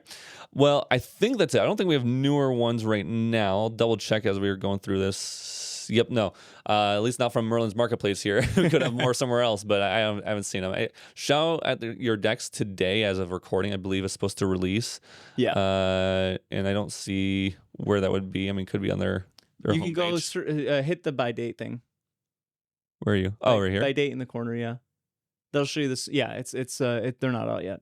This is the latest? Yeah. We already saw that one. That was not the latest. Oh. That was a long time ago, wasn't it? I don't know. It's some of these. Yeah, and Anakis aren't even in here. Yeah. But yeah. Well, we have one thing to talk about next. Just a little something. Just a small thing, a small change to Grand Archive that we're introducing a seasonal ban list to Grand Archive after Worlds. I'm not gonna lie. I was at a family gathering when I was watching the TCG online regionals in the background, and I heard the words ban list. I snatched my phone so fast because I thought for a half second we just got a out of nowhere ban list for Worlds format. Emergency ban list. Oh my goodness, I was going to literally have a heart attack. But no, so this is pretty cool. Sorry. No, you're good. Do you want me to just read through this? Yeah, go ahead. Starting with the upcoming PRD season, we are introducing a seasonal ban list, a system designed to allow us to refresh the metagame and allow new strategies to develop from season to season without implementing permanent bans. The seasonal ban list is a temporary supplemental ban list consisting of a small handful of cards, which is introduced at the beginning of each season. It is designed to create temporary metagame shakeups while avoiding the permanence of traditional bans, which is funny that they say that when they have already unbanned stuff. There's not a permanence to it, so I don't really understand that, but that's okay. Key features of the seasonal ban list include temporary by design. Cards placed on the seasonal ban list are banned for exactly one competitive season for one main set release until the next, after which they are automatically unbanned. No consecutive seasonal bans. A card can never appear on 2 consecutive seasonal ban lists, ensuring seasonal bans remain temporary shakeups rather than becoming a de facto permanent bans. But couldn't they just move from a temporary to a... They could, but at the very least, it would kind of finalize that, right? Yeah. So it's like if you have all your Siryu cards, you can wait a season, but then it's not just gonna be like hey guys, we're gonna wait a little bit longer on this. One more, one more, and then it just like ends up being banned permanently, you know. New card protection. Cards are ineligible to be placed on the seasonal ban list until 3 main set releases have passed since their first printing. Yeah, that's a big one. Yeah. Flexible list size. The seasonal ban list will debut with 3 cards, but may grow, shrink, or even contain 0 cards in future seasons. Sure. Mid-season changes. A seasonal ban list may be issued in the middle of a competitive season. If this occurs, the card will remain banned only until the conclusion of that season. Seasonal bans are not intended to replace the regular ban and restriction list. Cards that present long-term health concerns will continue to be evaluated through the regular ban and restricted process. Anything you want to say about that? Okay. Why are we making this change? We want to be able to push the meta with more control than we have in the past. From a player perspective, we understand that bans are jarring, and because of this, should be applied only. Should only be applied under a very specific set of circumstances. If a deck is very good but is not dominant, does it still deserve a ban? Generally, the answer to this question is no. As long as the play pattern of that deck aren't significantly oppressive, we generally leave things alone and let the meta sort itself out naturally. But if something is unfun or feels like a gatekeeper for several formats in a row, we start wanting a change. Players start wanting a change. The proxy of Vault helps, but it tends to only be a nudge in a certain direction since the set is limited to cards in the Regalia deck. With no single criterion being met with automatically result, while no single criterion being met will automatically result in a seasonal ban, the following are some of the primary factors we take into consideration when evaluating if a card should be placed on the seasonal ban list. First one, the card or cards is a key component of a well-performing archetype. Sealed bans are intended to affect influential strategies, not fringe decks. That's specifically, Oblation in Siryu. The archetype has remained a defining part of the metagame across multiple competitive seasons, also Siryu. The goal is to shake up decks that have been dominant for several seasons in a row, not newly emerging decks. I guess kind of win Crux as well, because it's come in and out a couple times, maybe. The deck acts as a gatekeeper for the format. If its presence in the meta suppresses deck's diversity or discourages alternate strategies, that feels like win Crux because it rips influence so much. Sure. Where you kind of just be like, okay, well, I can't even do anything I want to do because I just keep losing influence every single turn. The card does not present a long-term health concern. Does not concern. Okay, sure, I see. Cards that require a permanent solution will continue to be evaluated through the regular BNR process as well. Right. Makes something sense. Like Grim Pastiche, it's like, it might be a problem right now with the new card that came out, but they're not going to like temporarily ban it because that's like, that card has long-term health concerns with future card design as well. So that would probably be something that gets put more on the permanent ban list than a temporary ban list. Yep. Which it did get put on the ban list. The desired outcome is to encourage metagame evolution, not permanently weaken an archetype. The intent is to create room for new decks and strategies to emerge for a season. We'll talk about that more in a second. Okay. The card is eligible under the seasonal ban list rules. Cards are ineligible to be placed on the seasonal ban list until 3 main sets release have passed since the first printing. This change helps players experience new play patterns, deck building, and archetypes while minimizing the disruption to the long-term value of existing decks and collections. If you're playing a deck and you have a key card put onto the seasonal ban list, you can know that at the start of the next season, you will get back the ability to play your powerful cards. Our goal is for each seasonal ban to create an opportunity for the metagame to evolve in new directions. Over the course of a season, players will discover new decks, refine existing ones, and adapt to a new meta environment. When a card comes off the seasonal ban list, it enters a format that will look very different from the one it left. Asphodel Paradise will be the first format to feature the seasonal ban list. The card list for the seasonal ban list is listed below. All subsequent seasonal ban lists will be announced 1 week prior to each main set release. This will often be an Ascent closing presentation. Our goal is to give players time to prepare for the upcoming season while keeping announcements close enough to the set release that the metagame remains fresh. If we find the players need additional lead time, we'll adjust the schedule in the future. The seasonal ban list for Asphodel Paradise PRD season consists of Baleful Ablation, Fabled Azurite Fatestone, and Spirit Blade Ascension. As a reminder, these cards will officially be placed on the seasonal ban list at the start of the upcoming PRD season. Current seasonal ban cards will be visible on the most recent BNR announcements. These are some pretty good cards to get banned for next season. I like that. I guess what you go, because this is going to be your long Caban rant. Yeah. So, a lot to talk about here. Let's start by kind of like why weebs might be approaching it this way. And they did give some explanations in the article, but essentially bans absolutely should be a last resort by a company. In an ideal world, a trading card game company designs no cards that ever need to be banned. Yeah. Realistically, that just doesn't happen, right? It's essentially possible. There have been no trading card games that are successful and have no bans whatsoever. And so GA has been fairly stingy with its bans in the past. We've gone through some like pretty rough metas where I think like slime meta lasted too long for the player base to be enjoying of it. I think that's probably something that like if they had done something like this at that time, it would have been put, like Baby Gray would have been put on the temporary ban list or something like that. Like mid-season even or something. And but overall, I feel like we have had more healthy metas and more enjoyable times to play Grand Archive, like exponentially more than unenjoyable times. So they have done a fairly good job of banning cards, but they have been a little bit too restricted on it, I think, in my own personal opinion. And I get why, because banning a card, especially if it's going to like ban a whole archetype out, like Slimes, which fortunately Slimes was from a Recollection deck. So all the slime cards were pretty cheap, but banning even one card can essentially ban an entire deck sometimes. And that can lead to, even if that card by itself was a cheap card, it can lead to really expensive bans for like a player to feel. Right. So like something like Ascension's a good point, because if you ban Spirit Blade Ascension, now your Wind Crux deck might be unplayable, right?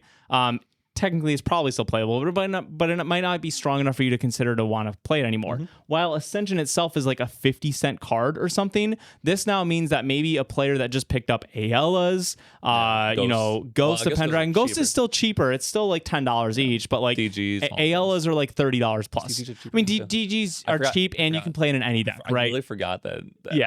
But I think like AL is a good example, right? Like banning Ascension would take the deck that is playing AL the most kind of out of the format. Yes, AL is being seen as a low count in some like serial list and stuff, but like AL is shining because of Wind Crux, right? And so it's like, okay, well, now you just banned this 50-cent card, but now the $100 that I spent on getting my Aella's is useless, and the $50 that I spent on my Ghost is useless, yada, yada, yada. It continues, right? And so banning is something that directly impacts the players in a pretty negative way. And so the intention of a banning is to make the meta game healthier and to make the game more enjoyable. But in doing so, you're directly screwing over some players. It also just means that there's more to keep up with, right? Which like doesn't really solve, like temporary bans don't necessarily solve that.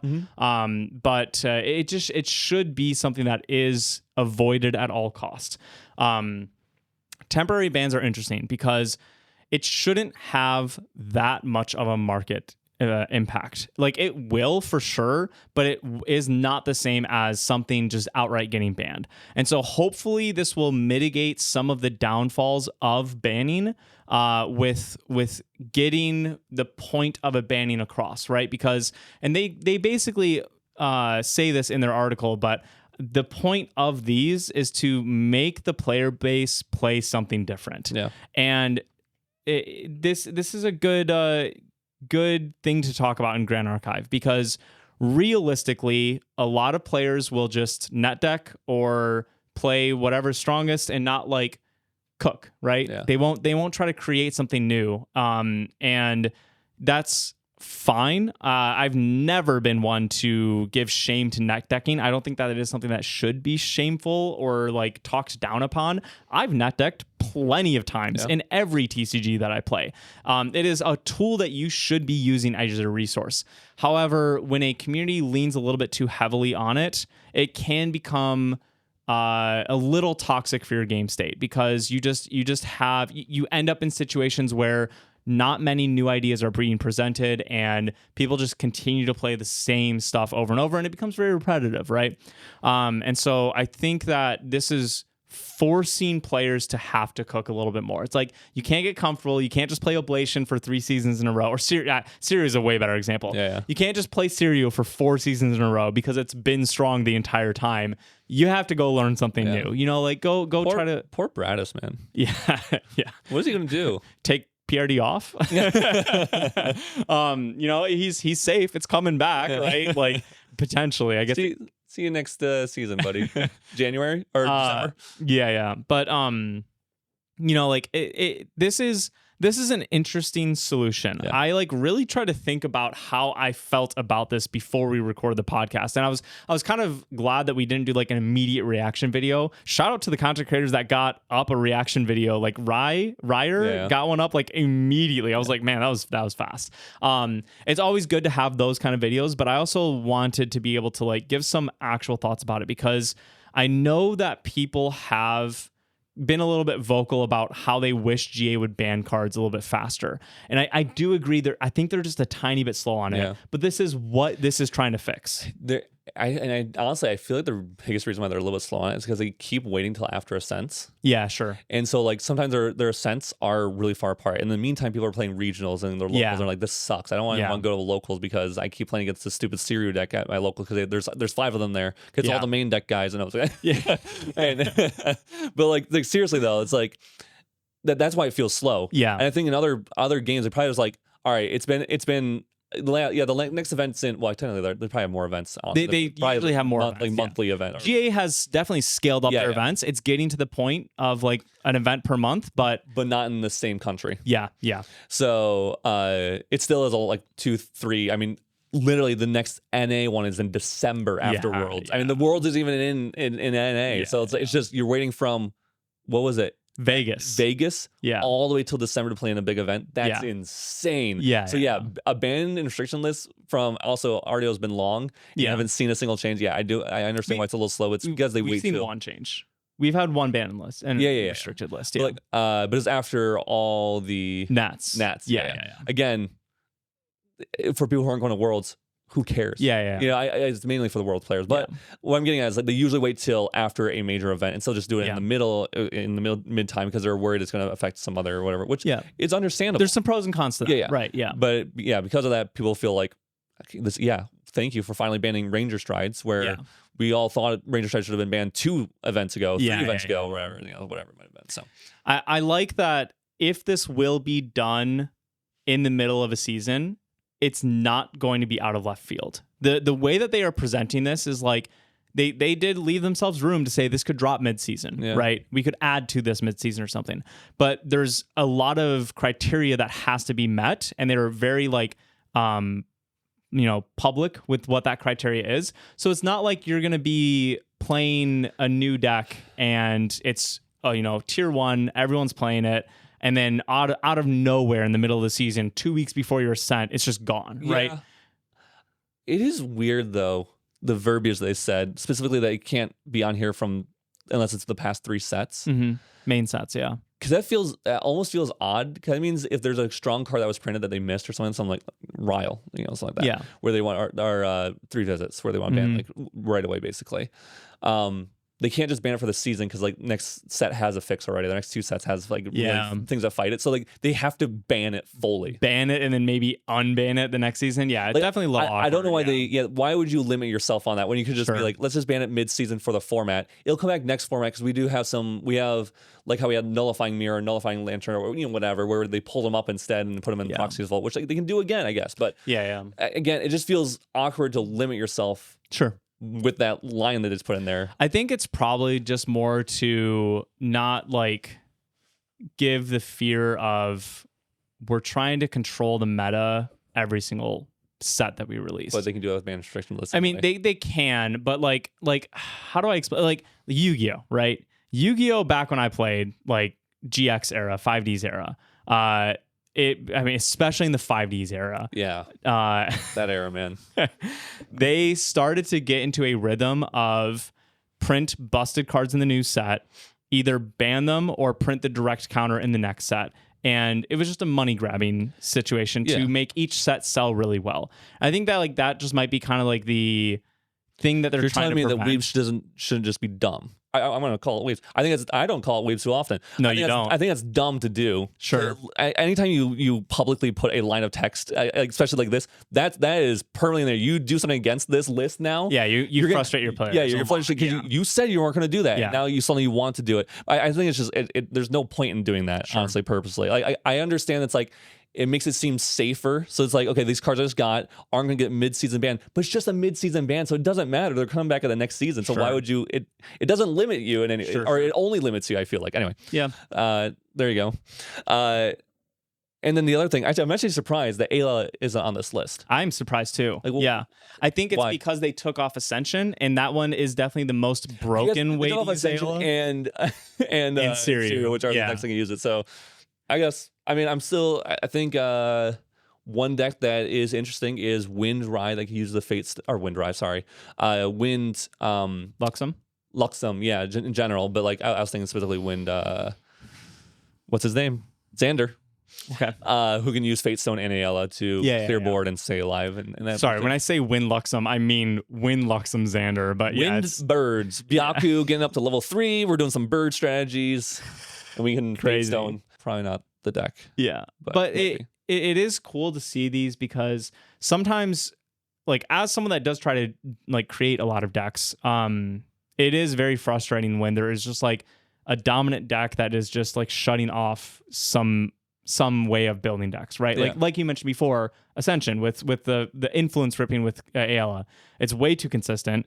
It's very frustrating to not have great outs to it. And so it's like I've literally built some decks for Worlds testing that have just lost to Wind Crux. And so I've like kind of put those aside. And I'm like, man, this would be like a 6 secret deck to break out at Worlds, but I just don't have a way to deal with this. It's not really interactable, and like there's no like deck design that I can do to like stop this from happening. So it's cool to see this really open up the space in the kitchen. Yeah. Right. I think that's really neat. And it's something. My favorite saying. What? It really opens up the space in the kitchen. I feel like that's like, I'm making up that saying. Yeah. And I feel like it's a good saying. I feel like it make more space in the cupboard or something like that, No, in the kitchen to cook. To cook decks with. Okay. I don't know. I think this is overall going to be a good thing. What's up? I'm still trying to figure out a better way to say that. Sorry. Yeah. I think it overall is a good thing too. Yeah, I think that this is their way to address things that, like, I know something that has slightly annoyed me before is Weeb says, like, we just want the players to figure it out. And that was like some of the reasoning for not banning Baby Gray earlier. That's why Brackish Ludus was printed. Yeah. Weebs has stated publicly before, like that Brackish Ludus is a answer to something, and we're just like, okay. Like I do definitely think there's no way for in-house testing and what the player base like goes towards ever line up, because the problem is that you can in-house test all you want and say Brackish Ludus is the answer to stuff. But if the player base has established that these are the tier 1 decks in the format, so your fire aggro is going to be around at every ascent no matter what, it means mainboarding Brackish Ludus can be a little rough, because now you have these slow dead cards against that kind of deck that even if they're relying on float, they just easily kill off and stuff, right? Like it's always hard to, I think, get those situations feeling the same. Also, my goodness, do people in this game play their pet deck no matter what? Oh yeah, for sure. So like, you can't do that strategy because you go to an event, there's literally half the room easily don't play meta decks. Yeah. And they're just playing their deck that just goes, I play this card because I know Brackish Looters exist, and they're like, no one plays Brackish Looters. Why are you playing this card? That's another really interesting thing too, though, is like, even when we were in peak Slimes format, like it was well established. Like Ascent Singapore is what I'm thinking. It was well established that Slimes was tier 0 and it beat everything else. It had been just 7 out of the top 8 decks for the past X major events, right? And 46 or 44% of the room was playing Slimes. You have that situation in any other TCG, 70% would have been on the deck for sure. And so like people, it is interesting because people also don't necessarily always just like play, like there is a lot of net decking in this game, but it also like isn't, I don't know, it's a weird situation. When Slimes was like super meta, Fire Luxem Xander was such a bad deck into it, and people just jammed that deck. It literally got second at Singapore. It was like, well, how? Why are you here? Like, it was insane.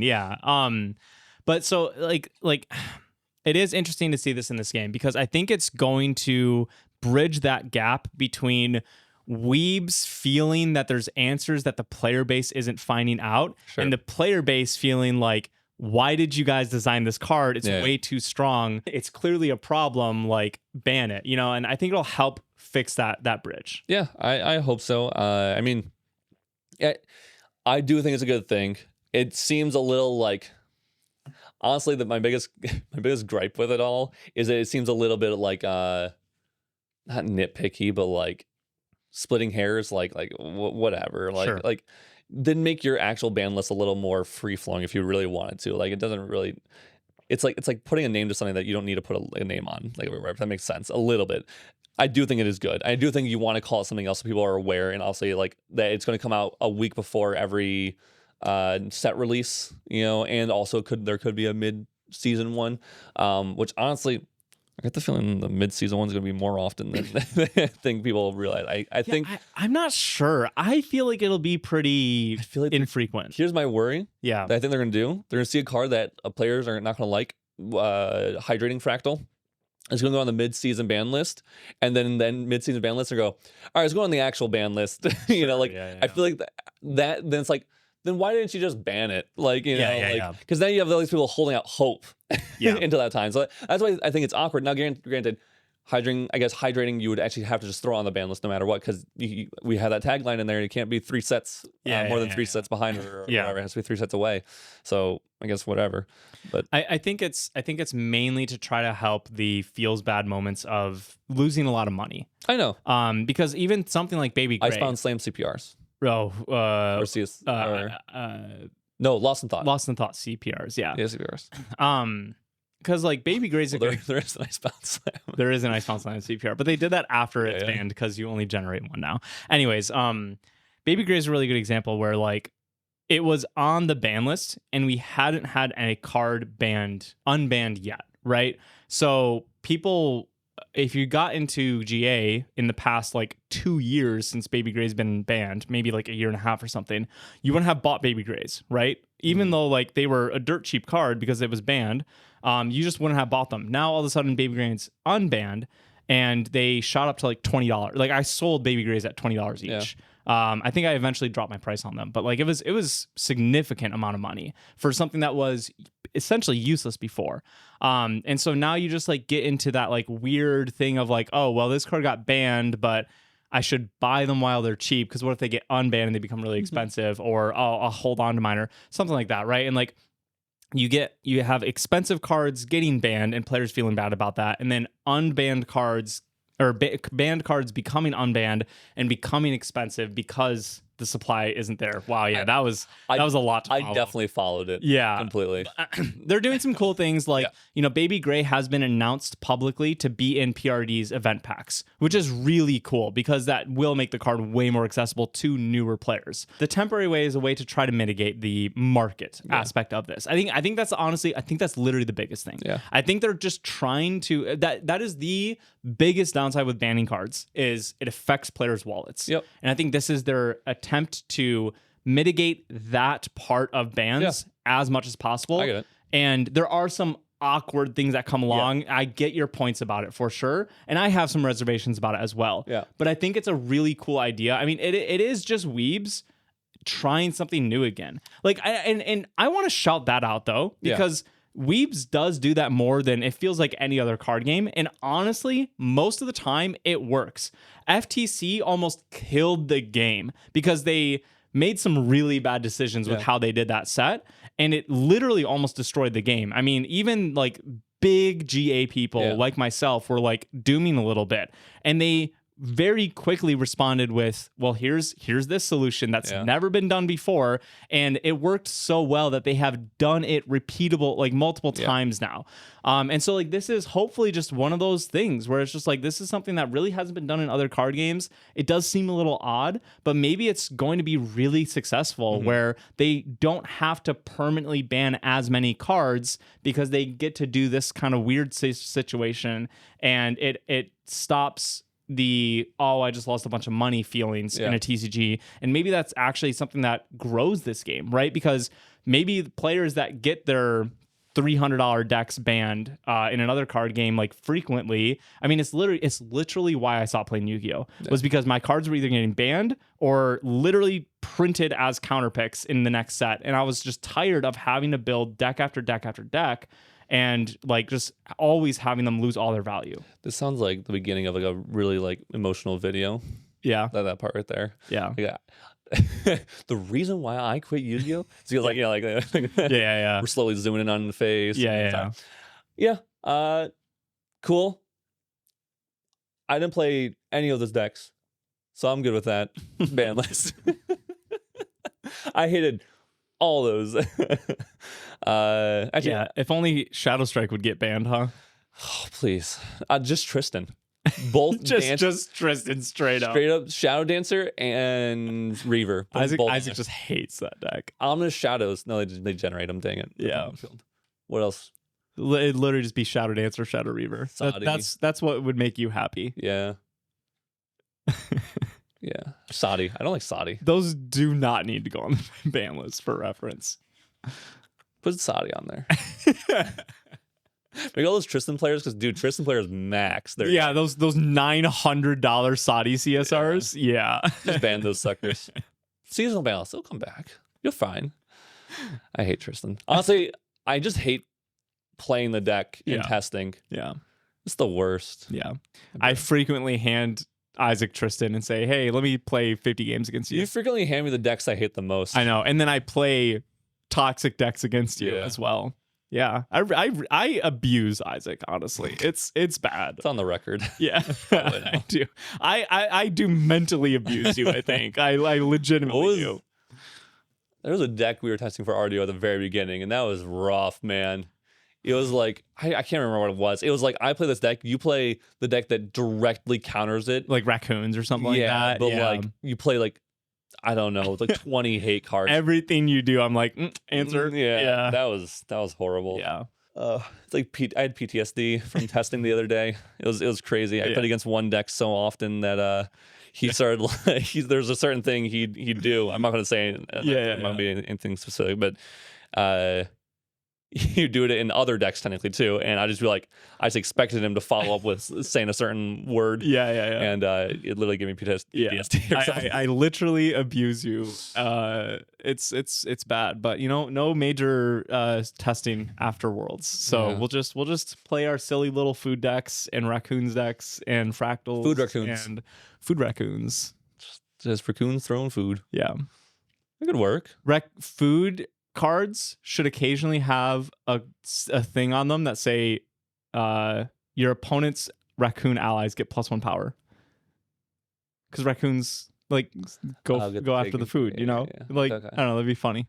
It'd be cool if you all raccoon cards specifically had if they ate a food item from a graveyard. Yeah. They would, oh, that's so cool. Okay, they have to design that just as an a innate card. thing. Yeah, some sort of raccoon, because we just got that raccoon card in this set that's like, you know, banish 1 card, draw, whatever kind of thing. We should get something like that where it's like that card, but yeah, if it was a food card, you got to give a raccoon a buff counter or something. That'd be so cool. You can also just throw that onto that card. Yeah, onto that literal card. Yeah, that'd be cool. Can we get an errata, please? Yeah.